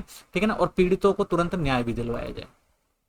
समाज सुधार के मुद्दों को प्रभावशाली रिपोर्ट तैयार करता है ये। आयोग ने बच्चा मजदूरी, ठीक है ना, जिसे बाल मजदूरी कहा जाता है, या विस्थापन या शरणार्थियों के अधिकार जैसे मुद्दों पर भी महत्वपूर्ण रिपोर्ट तैयार करता है। ठीक है, कि भाई कि बच्चों से मजदूरी ना कराई जाए, लोग अगर विस्थापित हो रहे हैं क्यों हो रहे हैं, ठीक है ना, शरणार्थी अगर आए उनकी क्या समस्या है, तो इनको भी, इनके ऊपर भी ये काम करता है, रिपोर्टें तैयार करता है। इन रिपोर्टों के जरिए सरकार को नीतियों में बदलाव करने सुझाव दिए जाते हैं जिससे वे इन समस्याओं पर बेहतर तरीके से काम कर सके। ठीक है, तो ये रिपोर्ट बनाई जाती है और सारी रिपोर्टें कहाँ जाती है, सरकार के पास जाती है और बोला जाता है सरकार से भाई कि अब जब भी कोई नई नीति बनी तो इनकी जो समस्याओं को भी उसमें रखा जाए और इन समस्याओं को बेहतर तरीके से ठीक किया जा सके, इस पर जो ध्यान है वो सरकार का दिलाने का काम करते हैं। प्रमुख चुनौतियां क्या है, सिफारिशें जो है बाध्यकारी नहीं होती, तो एनएचआरसी के द्वारा की गई सिफारिशें सिर्फ सलाह परामर्श होती हैं, तो कई बार भाई ये जो शिकायतें करते हैं उसे सिर्फ परामर्श मान के भुला दिया जाता है। सरकार चाहे तो माने या ना माने, इसलिए कई बार इनका कोई ठोस असर भी नहीं होता, तो कई बार भाई सरकार को लगता है मानने लायक है तो मानती है, नहीं मान तो नहीं, तो इसलिए ये ठोस कदम भी नहीं उठा पाते भाई कुछ। पैसे और प्रशासनिक हस्तक्षेप की समस्या है, आयोग के पास पर्याप्त वित्तीय संसाधन नहीं होते, सबसे बड़ी समस्या इनके पास भी है भाई, वित्तीय संसाधन नहीं है, और नौकरशाही के दखल के कारण इसका कामकाज प्रभावित हो जाता है। भाई जहां पर ये काम के लिए जाते हैं तो वहां पर जो नौकरशाही होती है इनको सही से विवरण नहीं देती, बताती नहीं है या इनके कामों में हस्तक्षेप करती है, तो ये भी समस्या देखने को मिलती है। राजनीतिक दबाव और पारदर्शिता की कमी है, एनएचआरसी की स्वतंत्रता पर सवाल उठते हैं क्योंकि उस पर सरकार का प्रभाव होने की आशंका रहती है। कई बार ऐसा भी होता है भाई कि सरकार के दबाव में ये काम करते हैं और स्वतंत्रता से काम नहीं करते, ये भी आरोप लग जाते हैं कई बार इनके पास। कई बार सूचना और प्रक्रिया में पारदर्शिता नहीं होती जिससे इसकी आलोचना भी होती है, तो कई बार भाई ये जो सूचना देते हैं ये या जो भी काम करते हैं तो वो काम जो होता है वो पारदर्शी नहीं होता, ठीक है ना, उतना सही से अंजाम नहीं दिया जाता है, और कई बार सुनी सुनाई बातों पर भी ये काम करते हैं, तो इस वजह से भी कुछ समस्याएं इसमें देखने को मिलती हैं। सशस्त्र बलों पर सीमित अधिकार, एनएचआरसी के आर्मी, बीएसएफ जैसे सशस्त्र बलों द्वारा किए गए मानवाधिकार उल्लंघन की जांच करने का अधिकार नहीं होता, ठीक है। कई बार क्या होता है भाई, आर्मी अधिकारी हो गए, ठीक है ना, बीएसएफ हो गए, पुलिस बल भी कई बार कुछ ऐसे मानव अधिकारों का उल्लंघन कर देते हैं, ठीक है, लेकिन उनके ऊपर ये जांच नहीं कर सकते। ये एक बड़ी सीमा खासकर संवेदनशील क्षेत्र जैसे कश्मीर और उत्तर पूर्व भारत में है। तो सबसे बड़ी समस्या यही होती है भाई यहाँ पर, जैसे कुछ ऐसे क्षेत्र हैं जहाँ पर मानव अधिकारों का हनन होता रहता है, या कई बार समस्या ऐसे आ जाती है कि भाई समझ में नहीं आता कि यहाँ पे मानव अधिकारों का हनन हुआ या नहीं हुआ है। तो इन सब चीजों में भी कई बार हमें देखने को मिलता है भाई कुछ समस्याएं आ जाती हैं, और मानव अधिकार जो अच्छे से काम नहीं कर पाता है, ठीक है। तो संवेदनशील क्षेत्रों में जो है मानव अधिकार उतना कामयाब भी नहीं हो पाता है, तो कई बार यहाँ पे भी समस्याएं देखने को मिलती हैं। विविधता की कमी है, आयोग में महिला, दलित, आदिवासी, एलबीटीक्यू जैसे वर्गों का प्रतिनिधित्व बहुत कम है, ठीक है, तो सभी वर्गों को इसमें शामिल नहीं किया गया है, इनका प्रतिनिधित्व कम देखने को मिलता है, जिससे ये सभी वर्गों की आवाज को समान रूप से नहीं दर्शा पाते। तो भाई सबके लिए जो है आवाज उठाना भी मुश्किल है, जब हर वर्ग के लोग शामिल नहीं होंगे तो हर वर्ग की समस्याओं को भी नहीं उठाया जा सकता, ठीक है, तो ये भी देखने को मिलता है। सुधार की दिशा में कुछ सुझाव हैं, जैसे सिफारिशें बाध्यकारी बनाएं, एनएचआरसी जो सिफारिशें देते हैं उन्हें कानूनी रूप से मानना अनिवार्य हो ताकि उनका वास्तव में पालन हो सके। तो भाई जो भी इनको कहा गया है, जो भी कानूनी अधिकार दिए गए हैं, तो उन अधिकारों को मानना भी जरूरी है भाई, और जो भी वो चीजें कह रहे हैं उनके ऊपर थोड़ा निरीक्षण करना भी जरूरी हो जाता है, उनकी बातें सुनना भी जरूरी हो जाता है, कार्रवाई करना भी जरूरी हो जाता है, ठीक है। तो ये चीज जब तक नहीं हो पाएगी तब तक ये जो संस्था वो ढंग से काम नहीं कर पाएगी, तो उनकी बातों को सुनना भी बहुत जरूरी है। स्वायत्त और संसाधन बढ़ाए जाएं, आयोग को राजनीतिक दबाव से मुक्त किया जाए, कई बार भाई राजनीतिक दबाव के कारण ये अपना काम ढंग से नहीं कर पाते, उनको मुक्त किया जाए, इन पर्याप्त धन दिया जाए, इनको स्टाफ और तकनीकी संसाधन दिए जाएं जिससे स्वतंत्र और प्रभावी ढंग से काम कर सके, ठीक है। तो इनको बुनियादी जो चीजें चाहिए होती हैं, जो भी स्टाफ और तकनीक संबंधी संसाधन चाहिए होते हैं वो दिए जाएं, ठीक है। राजनीतिक दबाव जो इनके ऊपर होता है उनको हटाया जाए, तभी क्या होगी, संस्था अच्छे से काम कर सकती है। विविधता और क्षेत्रीय प्रतिनिधित्व, आयोग में महिलाओं, दलितों, आदिवासी, अल्पसंख्यकों और एलजीबीटीक्यू समुदाय प्रतिनिधित्व बढ़ाया जाए ताकि वह सभी वर्गों का आवाज बन सके, ठीक है। तो सारे वर्गों के लोगों को अगर इसमें शामिल किया जाएगा तभी सबके लिए आवाज भी उठाई जा सकती है, ये भी जरूरी है। मानव अधिकार शिक्षा का प्रसार, स्कूल और कॉलेज पाठ्यक्रम में मानव अधिकारों की शिक्षा को शामिल किया जाए ताकि बचपन से ही नागरिकों में जागरूकता बढ़ाई जा सके, ठीक है। तो मानव अधिकारों को क्या करना चाहिए भाई, पाठ्यक्रम का हिस्सा बनाना चाहिए, चाहे वो स्कूल स्तर हो चाहे वो कॉलेज स्तर हो, ताकि लोगों में शुरू से ही इसके प्रति जागरूकता रहे। तो कह सकते हैं हम राष्ट्रीय मानव अधिकार आयोग ने भारत में मानव अधिकारों की रक्षा और जागरूकता फैलाने में सराहनीय कार्य किया है। फिर भी इसकी पूर्ण प्रभावशीलता तब तक सुनिश्चित नहीं हो सकती जब तक इसे पर्याप्त कानूनी अधिकार या संस्थागत स्वतंत्रता ना दे दी जाए। तो पर्याप्त संसाधन और विविध सामाजिक प्रतिनिधित्व प्राप्त ना हो, एक न्याय संगत, उत्तरदायित्व और मानवतावादी समाज के निर्माण के लिए एनएचआरसी से अधिक सशक्त, स्वतंत्र और जवाबदेही बनाना समय की अनिवार्यता है, ठीक है। तो मानव अधिकारों की स्वतंत्रता, निष्पक्ष जांच, उनके लिए अच्छे से काम करने के लिए जरूरी है कि भाई इसको स्वतंत्रता दी जाए, ठीक है ना, और क्या है, इनको वित्तीय रूप से मजबूत किया जाए, आर्थिक रूप से मजबूत किया जाए, इनकी संख्या बढ़ाई जाए, हर वर्ग को इसमें शामिल किया जाए, तो ये जो संस्था है वो बहुत अच्छे से काम कर सकती है।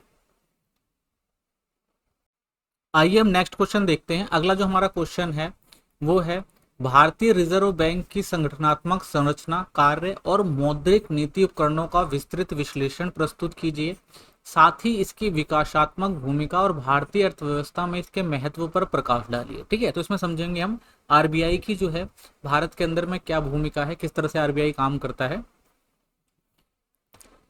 भारतीय रिजर्व बैंक यानी आरबीआई भारत का एक केंद्रीय बैंक है, यानी इसे भारत का केंद्रीय बैंक कहा जाता है। इसका काम है देश की मौद्रिक नीति, यानी देश के अंदर पैसे से संबंधित जो भी चीजें होती हैं वो सारा कौन बनाता है, आरबीआई के थ्रू ही बनाया जाता है। मौद्रिक नीति जो भी बनती है उसको चलाना और उसको वित्तीय स्थिरता बनाए रखना, ये सारा काम जो होता है वो आरबीआई के थ्रू ही गवर्नमेंट करती है।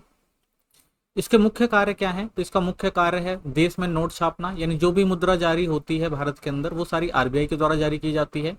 ये बैंकों की निगरानी और नियंत्रण रखता है, यानी बैंक जितने भी हमारे यहाँ जितने भी वाणिज्य बैंक हैं, जो भी आपके एसबीआई हो गया या फिर आपका आईसीआईसी हो गया, एचडीएफसी बैंक, यानी देश के अंदर जितने भी बैंक है हर बैंक पे जो है निगरानी वो सही से काम कर रहे हैं, नियंत्रण अगर कुछ गलत कर रहे हैं तो उनको बताना कि भाई गलत हो रहा है, तो नियंत्रण करना, ये सारा काम जो है किसके कंट्रोल में आता है, वो आरबीआई के, ठीक है ना। और क्या करता है ये, भारत सरकार का बैंकर और ऋणदाता है, यानी भारत सरकार को अगर जो भी उनके लेन देन है वो सारा चीज बैंक के तौर पर कौन करता है, आरबीआई करता है। और अगर उसको ऋण की जरूरत है तो वो सारी चीजें जी वो मुहैया करवाने का काम कौन करता है, आरबीआई ही करता है।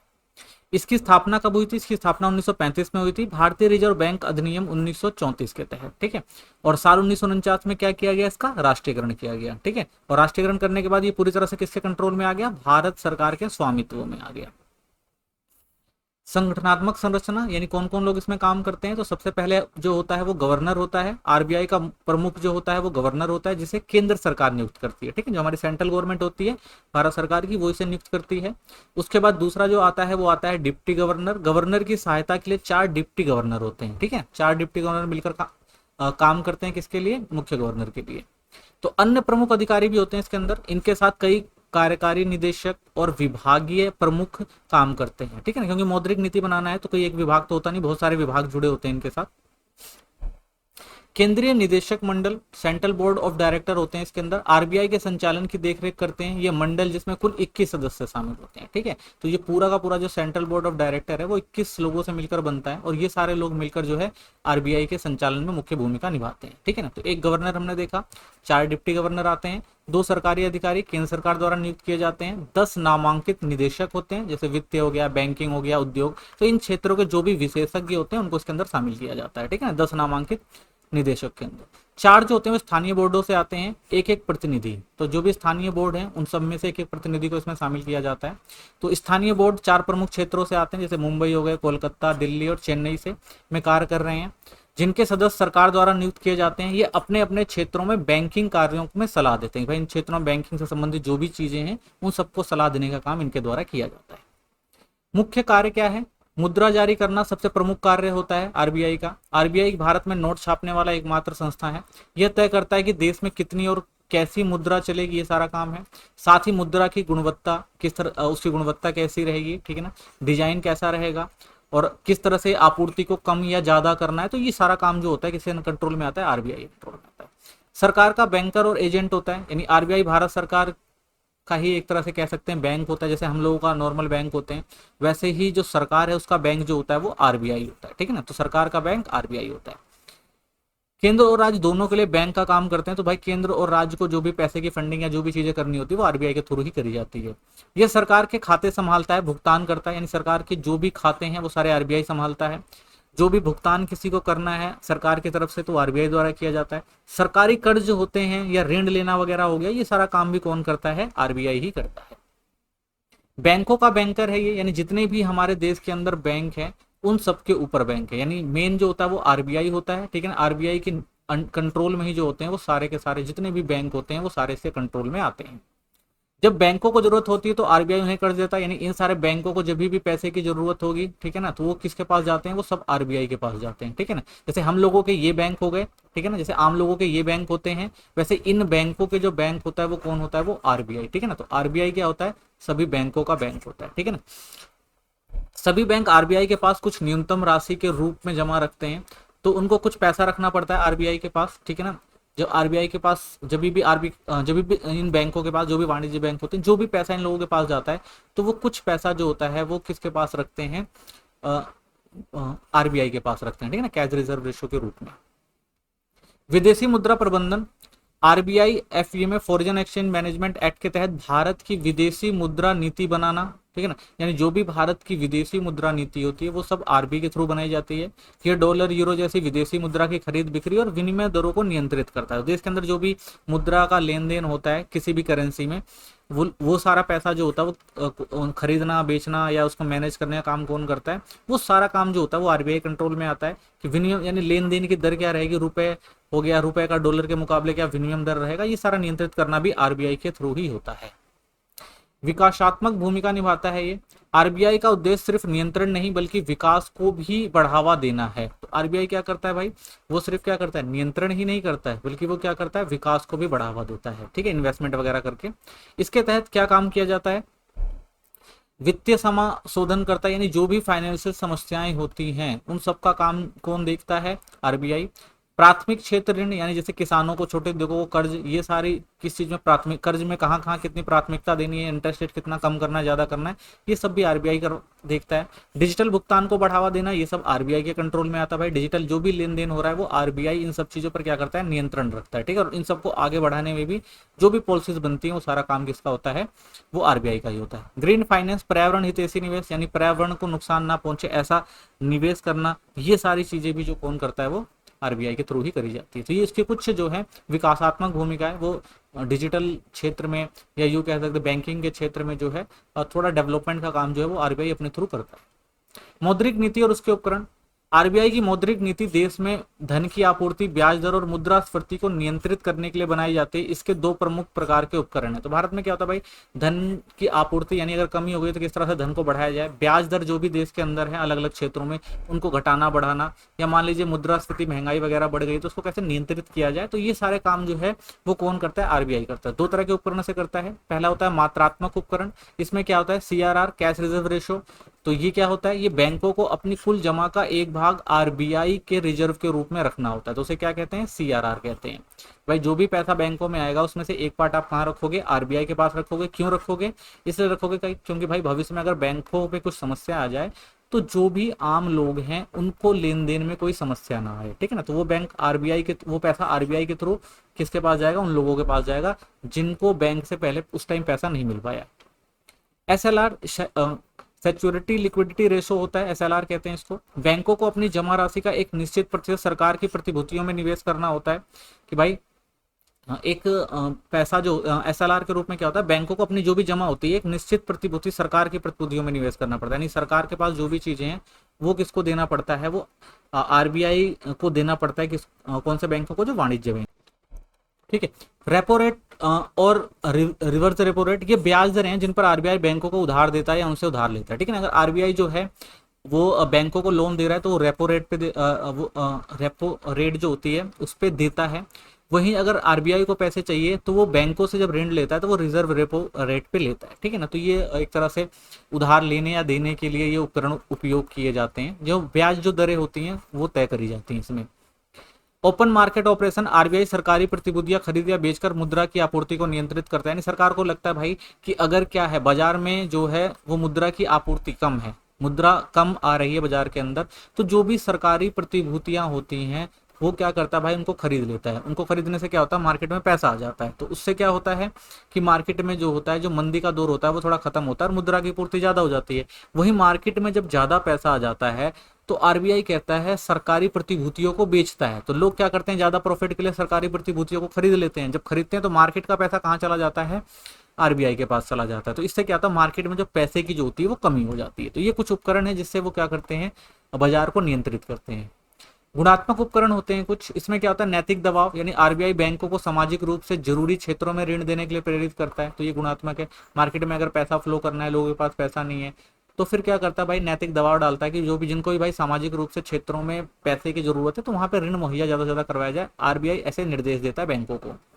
चयनात्मक ऋण नियंत्रण, यानी सट्टा निवेश को हतोत्साहित करने के लिए नियमन करता है कि भाई सट्टा निवेश जो हो उतना ज्यादा प्रबल ना हो जाए जिससे मार्केट में जो समस्याएं आ जाए। तो इसलिए उनको नियमन करने के लिए भी क्या करता है, वो ऋण को नियंत्रित करता है, कम या ज्यादा करता है।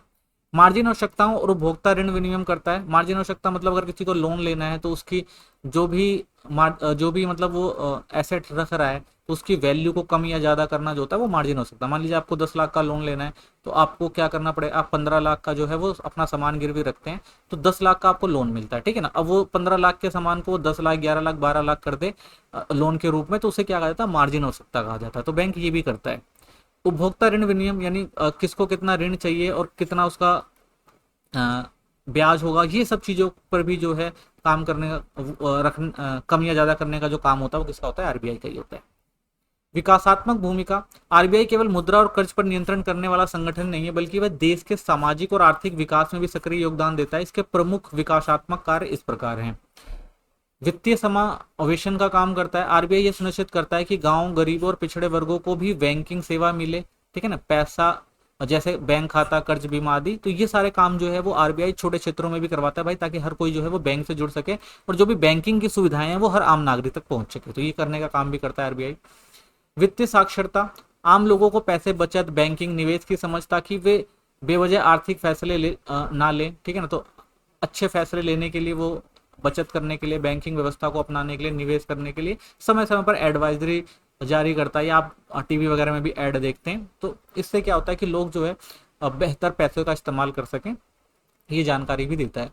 महिलाओं और ग्रामीण ऋण, महिलाओं और ग्रामीण क्षेत्रों में लोगों को सस्ती दरों पर कर्ज उपलब्ध सुनिश्चित करता है कि भाई महिलाएं जो हैं जिन, और जो ग्रामीण क्षेत्र हैं जिनकी भाई, जिनको पैसों की जरूरत होती है अपना बिजनेस या और चीजें करने के लिए, तो उनको भी ऋण देने का काम जो है वो आरबीआई के थ्रू कुछ ऐसी चीजें करी जाती हैं जहां से मिल सके। तो छोटे लेवल पर वो क्या करता है, माइक्रो फाइनेंस की सुविधाएं उपलब्ध करवाता है, जिससे वहां से लोगों को क्या मिल सके, लोन मिल सके, और वो लोग अपना काम कर सके।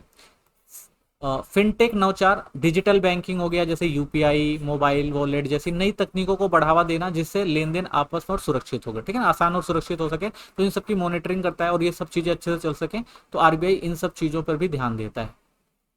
ग्रीन फाइनेंस, पर्यावरण को ध्यान में रखते हुए ऐसे प्रोजेक्ट को फंडिंग देना सतत विकास में सहायक हो, तो वो ऐसे चीजों को फंडिंग करवाने के काम करते हैं, जिससे क्या हो सके भाई, पर्यावरण को भी जो फायदा हो सके। तो ऐसे बहुत सारे फाइनेंस के जो काम है वो भी कौन करवाता है, आरबीआई करवाता है।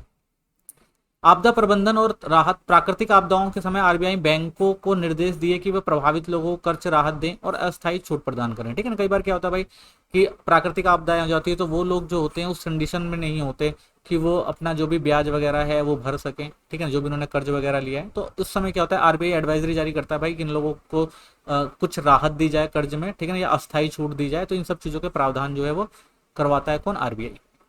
साइबर सुरक्षा, तेजी से बढ़ते डिजिटल बैंकिंग युग में आरबीआई ने बैंकों के लिए साइबर सुरक्षा दिशा निर्देश बनाए हैं, ताकि ग्राहकों की जानकारी और पैसे सुरक्षित हो गए, ठीक है ना। साइबर अटैक वगैरह होते रहते हैं, ठीक है ना, डिजिटल आपको पता है भाई बहुत सारे फ्रॉड होते हैं, तो उन सब के लिए भी बहुत सारे दिशा निर्देश बनाए, बहुत सारी एडवाइजरी या बहुत सारे ऐड टीवी वगैरह पे, रेडियो वगैरह पे, या फिर मोबाइल वगैरह पे आप लोग देखते रहते हैं, ठीक है ना। तो बचने के लिए क्या होता है, बहुत सारी चीजें, बहुत सारे जो प्रोग्राम है वो आरबीआई चलाता है।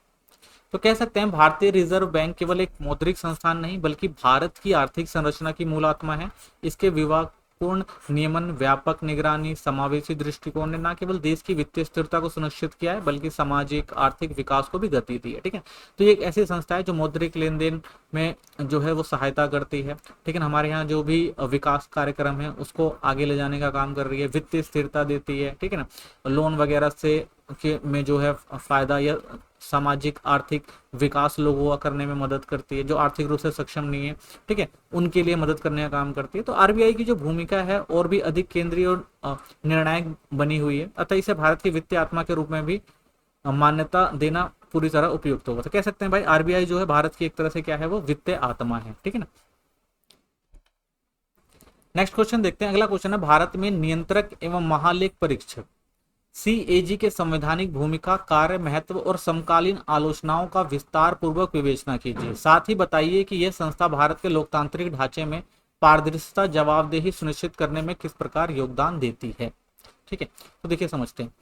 भारत में लोकतंत्र की सच्ची सफलता तभी मानी जाती है जब पारदर्शिता और जवाबदेही बनी रहे। तो भाई भारत के अंदर जो भी काम हो रहे हैं वो सही से हो रहे हैं, ठीक है ना, पारदर्शी होना बहुत जरूरी है, और अगर कुछ गलत हो रहा है तो उसकी जवाबदेही होना भी बहुत जरूरी है। तो इसी उद्देश्य को पूरा करने के लिए संविधान निर्माताओं ने कई संस्थाओं की स्थापना करी है, ठीक है। तो इसीलिए क्या किया गया, हमारे संविधान में कुछ ऐसे संस्थान बनाए गए हैं जो क्या कर सके भाई, हमारे देश की जो सरकारों को पारदर्शी और जवाबदेही बना सके। तो इसमें सबसे अहम है एक नियंत्रक एवं महालेखा परीक्षक, जिसे हम कैग कहते हैं। कैग का काम है सरकार के खर्चों की जांच, लेखा परीक्षण, ऑडिट करना। ये देखता है भाई कि सरकार जो खर्चे कर रही है वो कहाँ कर रही है, किस तरह से कर रही है, सही है या गलत है, तो ये उसका देखने का काम है।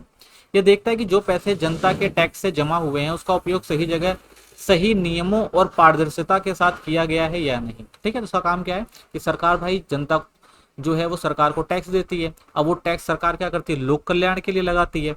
अब जो लोक कल्याण के लिए सरकार पैसे लगा रही है, क्या वो सही जगह लगा रही है या नहीं लगा रही है, या वो बेफजूल के खर्चे हैं और कोई काम भी नहीं हुआ। तो इस तरह कैग ये सुनिश्चित करता है कि सरकार जनता के प्रति जवाबदेह बनी रहे और वित्तीय गड़बड़ियां ना हो। तो इसका मेन मकसद क्या है भाई कि सरकार जो है वो किसके प्रति जवाबदेह रहेगी, लोगों के प्रति। वो बताएगी कि भाई हमने यहाँ पैसा लगाया, इतना पैसा लगाया, क्या काम हुआ, और साथ में ये भी पता लगेगा भाई अगर कुछ वित्तीय गड़बड़ी हुई है तो उसको भी क्या करा जाएगा, ऑडिट किया जाएगा, तो समझ में आ जाएगा भाई कहाँ गड़बड़ी हुई है। कैग की संवैधानिक स्थिति क्या है? तो संवैधानिक प्रावधान की बात करें तो अनुच्छेद 148 से 151 तक कैग से संबंधित सभी प्रावधान दिए गए हैं। ठीक है, तो संविधान में इसको दर्जा दिया गया है। यह संस्था भारतीय संविधान के तहत स्थापित एक स्वतंत्र और संवैधानिक संस्था है। तो ये क्या है भाई, एक तरह से देखा जाए तो संविधान में इसको क्या दिया गया है, स्वतंत्रता दी गई है और संवैधानिक संस्था है, तो ये अपने हिसाब से काम करती है।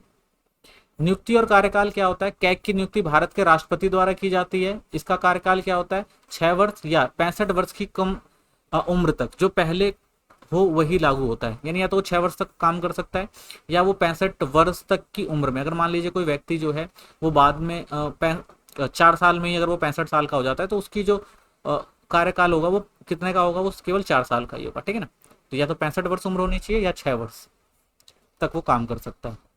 हटाने की प्रक्रिया क्या है? कैग को केवल संसद द्वारा निर्धारित विशेष प्रक्रिया के जरिए ही हटाया जा सकता है। ठीक है ना, यानी संसद के द्वारा ही, संसद के विशेष सत्र बुलाकर और वहां पर जो प्रक्रिया होगी, ठीक है ना, तभी इसको हटाया जा सकता है, नहीं तो ये अपना काम करता रहेगा। ठीक है, क्योंकि एक संवैधानिक संगठन है।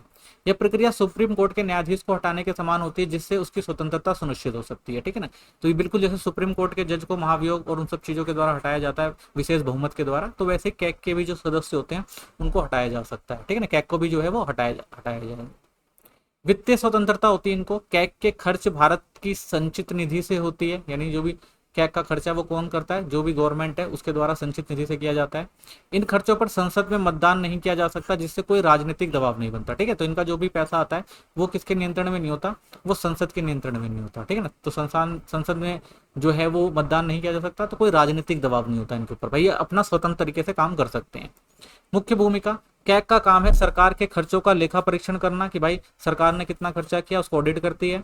अपनी यह रिपोर्ट संसद या राज्य विधान मंडलों को देती है। तो किसको देगी भाई? संसद को देगी, कि संसद में कि कितना खर्चा हुआ है, या जो भी विधान मंडल है उस जगह के उनको देगी, जिससे जनता जान सके कि उनका पैसा कैसे और कहाँ खर्च हुआ। ठीक है ना, तो विधान मंडलों को, अगर राज्य स्तर पर तो विधान मंडलों को देगी, और वहीं अगर केंद्र स्तर पर है तो संसद को देती है और बताती है कि भाई पैसा कैसा है और कहाँ खर्चा किया गया। ठीक है ना, पूरा ऑडिट करती है और ऑडिट के आधार पर बताती है। कैग का महत्व क्या है? कैग सरकार के खर्चों की 3 तरह से जांच करती है। सबसे पहला अनुपालन लेखा परीक्षा। इसमें क्या होता है? इसमें यह देखा जाता है कि सरकार ने कानूनों, नियमों और आदेशों का सही से पालन किया है या नहीं। यानी जो भी सरकार पैसा खर्च कर रही है वो कानून के आधार पर सही है, नियमों के आधार पर सही है, क्या जो आदेश दिए गए उनको सही से निभाया गया कि नहीं निभाया गया, तो इस चीज को सबसे पहले वो देखती है। दूसरा, जैसे बिना अनुमति कोई पैसा खर्च किया गया हो या नहीं, तो ये देखेंगे भाई कहीं जो पैसा खर्च हुआ है वो अनुमति से तो हुआ है ना, कहीं बिना अनुमति के तो नहीं किया गया। ऐसे ही वित्तीय लेखा परीक्षा दूसरा आता है। इसके अंदर क्या होता है? इसमें जांचा जाता है कि सरकार की दी गई वित्तीय जानकारी सही है, पूर्ण है या विश्वसनीय या नहीं। अब वो देखते हैं कि भाई जो जानकारी दी गई है क्या वो सही है, पूरी है, या हम उसको विश्वास कर सकते हैं या नहीं। ठीक है, तो दूसरा ये काम, दूसरी चीज ये होती है। फिर तीसरा जो होता है वो होता है प्रदर्शन लेखा परीक्षा। इसमें क्या होता है? इसमें यह देखा जाता है कि सरकार ने जो योजनाएं या संसाधन उपयोग किए क्या वह दक्षता और प्रभावशीलता के साथ किए गए हैं। यानी बिल्कुल भाई जिसने किया है वो उसको पता था इसका क्या महत्व है, ठीक है ना, उसका क्या प्रभाव पड़ेगा, ये सब चीजें देख के किया गया कि बस ऐसे ही कर दिया गया। ठीक है, तो इन तीन प्रोसेसेस को गुजरना होता है। महत्वपूर्ण बात क्या है? कैग इन सभी रिपोर्टों को संसद या राज्य विधानमंडल को सौंपता है ताकि वहां यह देखा जा सके कि सरकार जनता के पैसे प्रति जवाबदेह है या नहीं। तो मेन मकसद यही होता है भाई, जब संसद में रखा जाएगा या विधानमंडल में रखा जाएगा तो उस देश की या उस राज्य की जनता ये समझेगी ना कि जो पैसा खर्च किया गया है वो सही है या नहीं है, यानी जनता का पैसा का सही यूज हुआ है या नहीं हुआ है, और जनता के प्रति वो जवाबदेह देगा कि भाई अगर पैसा कहीं गलत खर्च हुआ है तो क्यों हुआ है। तो वो सारी चीजें जो कौन बताएगा? वो सरकार उसकी जवाबदेही होगी, किसके अंदर? या तो संसद के अंदर या तो विधानमंडल के अंदर। महत्व क्या है इसका? लोक वित्त का संरक्षक है ये। तो सामाजिक न्याय बाधित होता है और जनता का सरकार पर जो विश्वास होता है वो क्या होता है? इससे घट जाता है। भारत में चुनाव पर अत्यधिक व्यय भी भ्रष्टाचार को ही जन्म देता है, क्योंकि भाई जो भी चुनाव में भाग लेगा और ज्यादा अपने चुनाव में प्रचार में पैसा लगाएगा, ठीक है ना, और उसके बाद फिर वो क्या करेगा जब जीत कर आएगा? तो पहले से ही क्या कर रहा है भाई, पैसे खर्च कर रहा है, तो बाद में भ्रष्टाचार के जरिए तो पैसा लेगा। तो इससे क्या होता है, भारत में जब चुनाव पर अधिक व्यय होता है तो वो क्या होता है, समझ लीजिए वो भ्रष्टाचार ही एक तरफ से, जो आगे आके जनता की जेब से काटा जाएगा। जैसा कि द्वितीय प्रशासनिक सुधार आयोग ने स्पष्ट किया है, चुनावी चक्र को बनाए रखने के लिए किया गया अत्यधिक व्यय भ्रष्टाचार को जन्म देता है। ठीक है, क्यों? क्योंकि भाई चुनावी चक्र यही है, अगर आपको चुनाव जीतना, आप पैसा ज्यादा खर्च करेंगे, और जब पैसा आप ज्यादा खर्च करेंगे तो बाद में क्या करेंगे, उस पैसे को वसूल भी करेंगे। और वो पैसा कैसे वसूल किया जाएगा, वो भ्रष्टाचार के थ्रू ही तो किया जाता है। तो सीवीसी की स्थापना और ऐतिहासिक पृष्ठभूमि की बात करते हैं तो प्रारंभिक कारण क्या था, 1962 में संसद में प्रशासनिक भ्रष्टाचार पर गंभीर जो चिंता थी वो व्यक्त की गई कि भाई प्रशासन में जो है बहुत ज्यादा भ्रष्टाचार हो रहा है। तो इसके बाद सरकार ने संस्थागत समिति सनातन कमेटी बनाई, गठित की, जिसका उद्देश्य था भ्रष्टाचार को रोकने के लिए ठोस सुझाव देना कि बताइए भाई भ्रष्टाचार को कैसे रोका जा सकता है। फिर क्या किया गया, स्थापना की गई। तो संथा नाम समिति की सिफारिश 1964 में केंद्र सरकार ने एक कार्यकारी आदेश के माध्यम से केंद्रीय सतर्कता आयोग सीवीसी की स्थापना की। इसका उद्देश्य था कि प्रशासन खुद का ही एक न्यायाधीश ना बने और एक स्वतंत्र निगरानी संस्था उस पर नजर रखे। यानी जो सरकार चला रहा है वो खुद न्यायाधीश ना बन जाए कि भाई हमारे सरकार में जो कोई घोटाला नहीं चल रहा, उसके लिए क्या करे भाई स्वतंत्र निगरानी की संस्था बनाए, वो देखेगी कि जो भी सरकार चल रही है उसमें क्या भ्रष्टाचार हो रहा है कि नहीं हो रहा है, तो उस पर निगरानी करने का काम क्या होगा, वो एक अलग संस्था का होगा। तो कानूनी मान्यता दी गई 1998 में। वर्ष 1998 में सुप्रीम कोर्ट के निर्देश के बाद सीवीसी वैधानिक दर्जा दिया गया। अब यह एक कानून द्वारा स्थापित संस्था बन गई थी। ठीक है, तो 1998 में इसको एक जो कानूनी संस्था बना दी गई कि भाई ये देखने का काम करेगी कि भ्रष्टाचार कहाँ कहाँ हो रहा है स्वतंत्र रूप से। तो प्रमुख पहले क्या थी, तो विसल लोअर संरक्षण योजना बनाई गई, जिससे लोगों जो भ्रष्टाचार की जानकारी देते थे उनकी पहचान को सुरक्षित रखा जाता था। ठीक है, तो क्या किया गया भाई, विसल ब्लोअर संरक्षण किया गया कि भाई जिसको भी अगर कोई भ्रष्टाचार से संबंधित समस्या है तो वो शिकायत करेगा, उसकी जानकारी गुप्त रखी जाएगी और जो भी भ्रष्टाचार कर रहा है उस पर कार्रवाई करी जाएगी। पहली चीज। दूसरी, सतर्कता जागरूकता सप्ताह हर साल मनाया जाता है ताकि लोगों को भ्रष्टाचार विरोधी चेतना दी जा सके। तो ये भाई एक और सतर्कता अभियान है जिसके तहत हर साल मनाया जाता है और बताया जाता है कि भाई कि भ्रष्टाचार को किस तरह से रोका जा सकता है, तो लोगों को जागरूक किया जाता है। सीवी की संरचना क्या है, यह एक बहुसदस्यीय निकाय है जिसमें एक मुख्य सत्कर्ता आयुक्त और दो सत्कर्ता आयुक्त होते हैं। तो कुल मिलाकर 3 लोग होते हैं इसके अंदर। इनकी नियुक्ति प्रधानमंत्री, गृह मंत्री और लोकसभा में विपक्ष के नेता वाली समिति द्वारा राष्ट्रपति के माध्यम से की जाती है। ठीक है, तो इसमें कौन होता है, इसमें जो होते हैं लोकसभा का में जो विपक्ष का नेता हो गया और जो भारत के प्रधानमंत्री हो गए, गृह मंत्री हो गए, ठीक है ना, और वो राष्ट्रपति के द्वारा उसकी नियुक्ति कराई जाती है। तो इनका कार्यकाल कितना होता है, 4 वर्ष या 65 वर्ष की आयु तक। यानी अगर उनकी 65 वर्ष की आयु होगी तो उनको रिटायर होना पड़ेगा, नहीं तो वो 4 वर्ष तक क्या कर सकते हैं, काम कर सकते हैं। ये सेवानिवृत्ति के पश्चात किसी भी सरकारी पद पर नियुक्त नहीं किए जा सकते। ठीक है ना, तो एक बार अगर ये रिटायर हो गए तो किसी भी सरकारी पद को नहीं ले सकते। सीवीसी के कार्य और शक्तियां क्या है, यह सलाहकार संस्था है जो केंद्र सरकार को भ्रष्टाचार विरोधी नीतियों का मार्गदर्शन करती है। तो मेन काम क्या है भाई, केंद्र सरकार को बताती है कि भ्रष्टाचार विरोधी जो नीतियां कहां पर है, कहां भ्रष्टाचार हो रहा है, तो इन सब चीजों को बताने का काम करती है। ये सीबीआई को भ्रष्टाचार संबंधी मामलों की जांच के निर्देश देती है। ठीक है, तो सीबीआई को बताती है भाई कहां कहां भ्रष्टाचार हो रहा है, आपको कार्यवाही करनी चाहिए, तो ये इसका काम है। ये लोक सेवकों के खिलाफ अनुशासनात्मक कार्यवाही की सिफारिश भी कर सकती है। अगर उसको लगता है भाई कोई लोक सेवक है, जो सरकारी कर्मचारी है, वो अगर अच्छे से अनुशासनात्मक कार्य नहीं कर रहे तो उनके खिलाफ भी कार्यवाही की सिफारिश कर सकती है। ये विस्लोअर की सुरक्षा करती है। ठीक है ना, विस्लोअर मतलब वही जो भी जिन्होंने भी शिकायत करी है उनकी जो जानकारी है उनको गुप्त रखती है, उनकी सुरक्षा के लिए काम करती है। और निवारक सतर्कता को बढ़ाती है। ठीक है ना, और क्या करती है, लोगों के प्रति सतर्कता को बढ़ाती है कि लोग जागरूक रहें। यह केंद्र सरकार के विभागों में भ्रष्टाचार विरोधी उपायों के क्रियान्वयन की निगरानी करता है। साथ में ये भी देखता है भाई केंद्र सरकार के जो विभाग हैं उसमें भ्रष्टाचार ना हो, इन सारी चीजों को वो देखने का काम करते हैं। सीमाएं और आलोचनाएं क्या है, तो प्रत्यक्ष दंड देने की शक्ति नहीं है इसके पास। सीबीसी केवल सिफारिशें देती है, लेकिन उसके पास सीधा सजा देने का कोई अधिकार नहीं होता। पहली चीज समस्या है कि भाई ये सिर्फ क्या कर सकती है, सिफारिश कर सकती है, बता सकती है। सीबीआई हो गई या और एजेंसी, आप उनको बता सकते हैं भाई यहाँ भ्रष्टाचार हुआ है, आप जाके इसकी जांच कीजिए। ठीक है, तो इस सजा नहीं दे सकती। इन सिफारिशों को लागू कराना या ना करना संबंधित विभागों के ऊपर निर्भर करता है। भाई जिस विभाग को ये शिकायत करती हैं या जिस विभाग को ये जो भी चीजें सौंपती हैं, सबूत वगैरह, अब वो उनके ऊपर डिपेंड करता है वो भाई किस तरह से उसको आगे बढ़ाएंगे या किस तरह से उसकी जांच करेंगे। तो ये सब उनके कंट्रोल में होता है। ये सिर्फ क्या करती हैं, सिफारिश करती हैं उन एजेंसियों को। सीमित क्षेत्राधिकार है, सीबीसी सिर्फ केंद्र सरकार के कर्मचारियों पर कार्रवाई कर सकता है। ठीक है, ये संयुक्त सचिव और उसके ऊपर के अधिकारों को स्वतः कार्रवाई नहीं कर सकता। ठीक है, तो कुछ इसमें भी देखिए ये क्या कर सकता है, सिर्फ जो केंद्र सरकार के कर्मचारी उनकी कर सकता है, और उसमें जो बड़े पद पर हैं जैसे संयुक्त सचिव वगैरह हो गए उनके और जो वो अधिकारी उनसे ऊपर के जो अधिकारी हैं तो उनके प्रति ये कार्रवाई नहीं कर सकती, इनकी सीमाएं हैं। स्वतंत्रता पर संदेह है। सीवीसी की नियुक्ति प्रक्रिया में सरकार की महत्वपूर्ण भूमिका होती है, तो नॉर्मल सी बात है, जो सरकार जिसकी नियुक्ति कर रहा है वो सरकार के खिलाफ काम क्यों करेंगे, तो ये थोड़ी समस्या है। इससे इसकी निष्पक्षता और स्वतंत्रता पर सवाल उठ जाता है। तो भाई नॉर्मल सी बात है, अगर सरकार किसी को पोस्ट दे, किसी की नियुक्ति कर रही है और वो सरकार के खिलाफ काम करेगा, तो ये कैसे कह सकते हैं वो भाई निष्पक्षता से काम कर देगा या स्वतंत्रता से काम कर देगा, सरकार का तो दबाव होगा ही होगा। तो ये आलोचना है उसकी एक। कर्मचारियों और संसाधनों की कमी है, तो सीवीसी में सिर्फ लगभग 299 कर्मचारी हैं, इसलिए ये सभी शिकायतों की जांच और कार्रवाई जल्दी नहीं कर सकता। ठीक है, इतने बड़े देश में इतनी जनसंख्या में सिर्फ 299 कर्मचारी जो हैं वो हर शिकायत की जांच तो कर नहीं सकते और कार्रवाई भी नहीं कर सकते, तो ये एक बड़ी समस्या है। सीबीआई पर सीधा नियंत्रण नहीं है, सीवीसी के पास सीबीआई जैसी बड़ी एजेंसियों पर पूर्ण नियंत्रण नहीं है, जिससे ये भ्रष्टाचार पर प्रभावी कार्रवाई नहीं कर सकती। तो भाई सीधा नियंत्रण नहीं होता, बस इनको क्या करना होता है, सिफारिश करनी होती है, तो इसलिए सही टाइम पर और सही निर्णय नहीं ले पाते और सही से कार्रवाई भी नहीं कर सकते भ्रष्टाचार के खिलाफ। तो कह सकते हैं हम केंद्रीय सतर्कता आयोग सीवीसी भारत में भ्रष्टाचार के खिलाफ एक अहम संस्था है, जिसकी भूमिका बहुत महत्वपूर्ण है, लेकिन इसे और प्रभावी बनाने के लिए ज्यादा शक्तियां, स्वतंत्रता और संसाधन देने की जरूरत है। ठीक है, तो यह है अच्छी एक संस्था बनाई गई है, लेकिन इसको ज्यादा शक्तियां, स्वतंत्रता और संसाधन मिलेंगे तब ये बेहतर तरीके से काम कर सकती है। तो इसके साथ साथ जन जागरूकता, पारदर्शिता और नैतिक नेतृत्व को बढ़ावा देकर भी भ्रष्टाचार मुक्त शासन संभव हो सकता है। ठीक है, लेकिन साथ में ये भी है भाई कि जागरूकता बढ़ाई जाए, पारदर्शिता बढ़ाई जाए, सरकार की जो नैतिक नेतृत्व है उसको और अच्छा किया जाए, तभी भी जो भ्रष्टाचार समस्या है उनको क्या किया जा सकता है, कम किया जा सकता है, अगर सरकार इन सब चीजों पर पहल करे।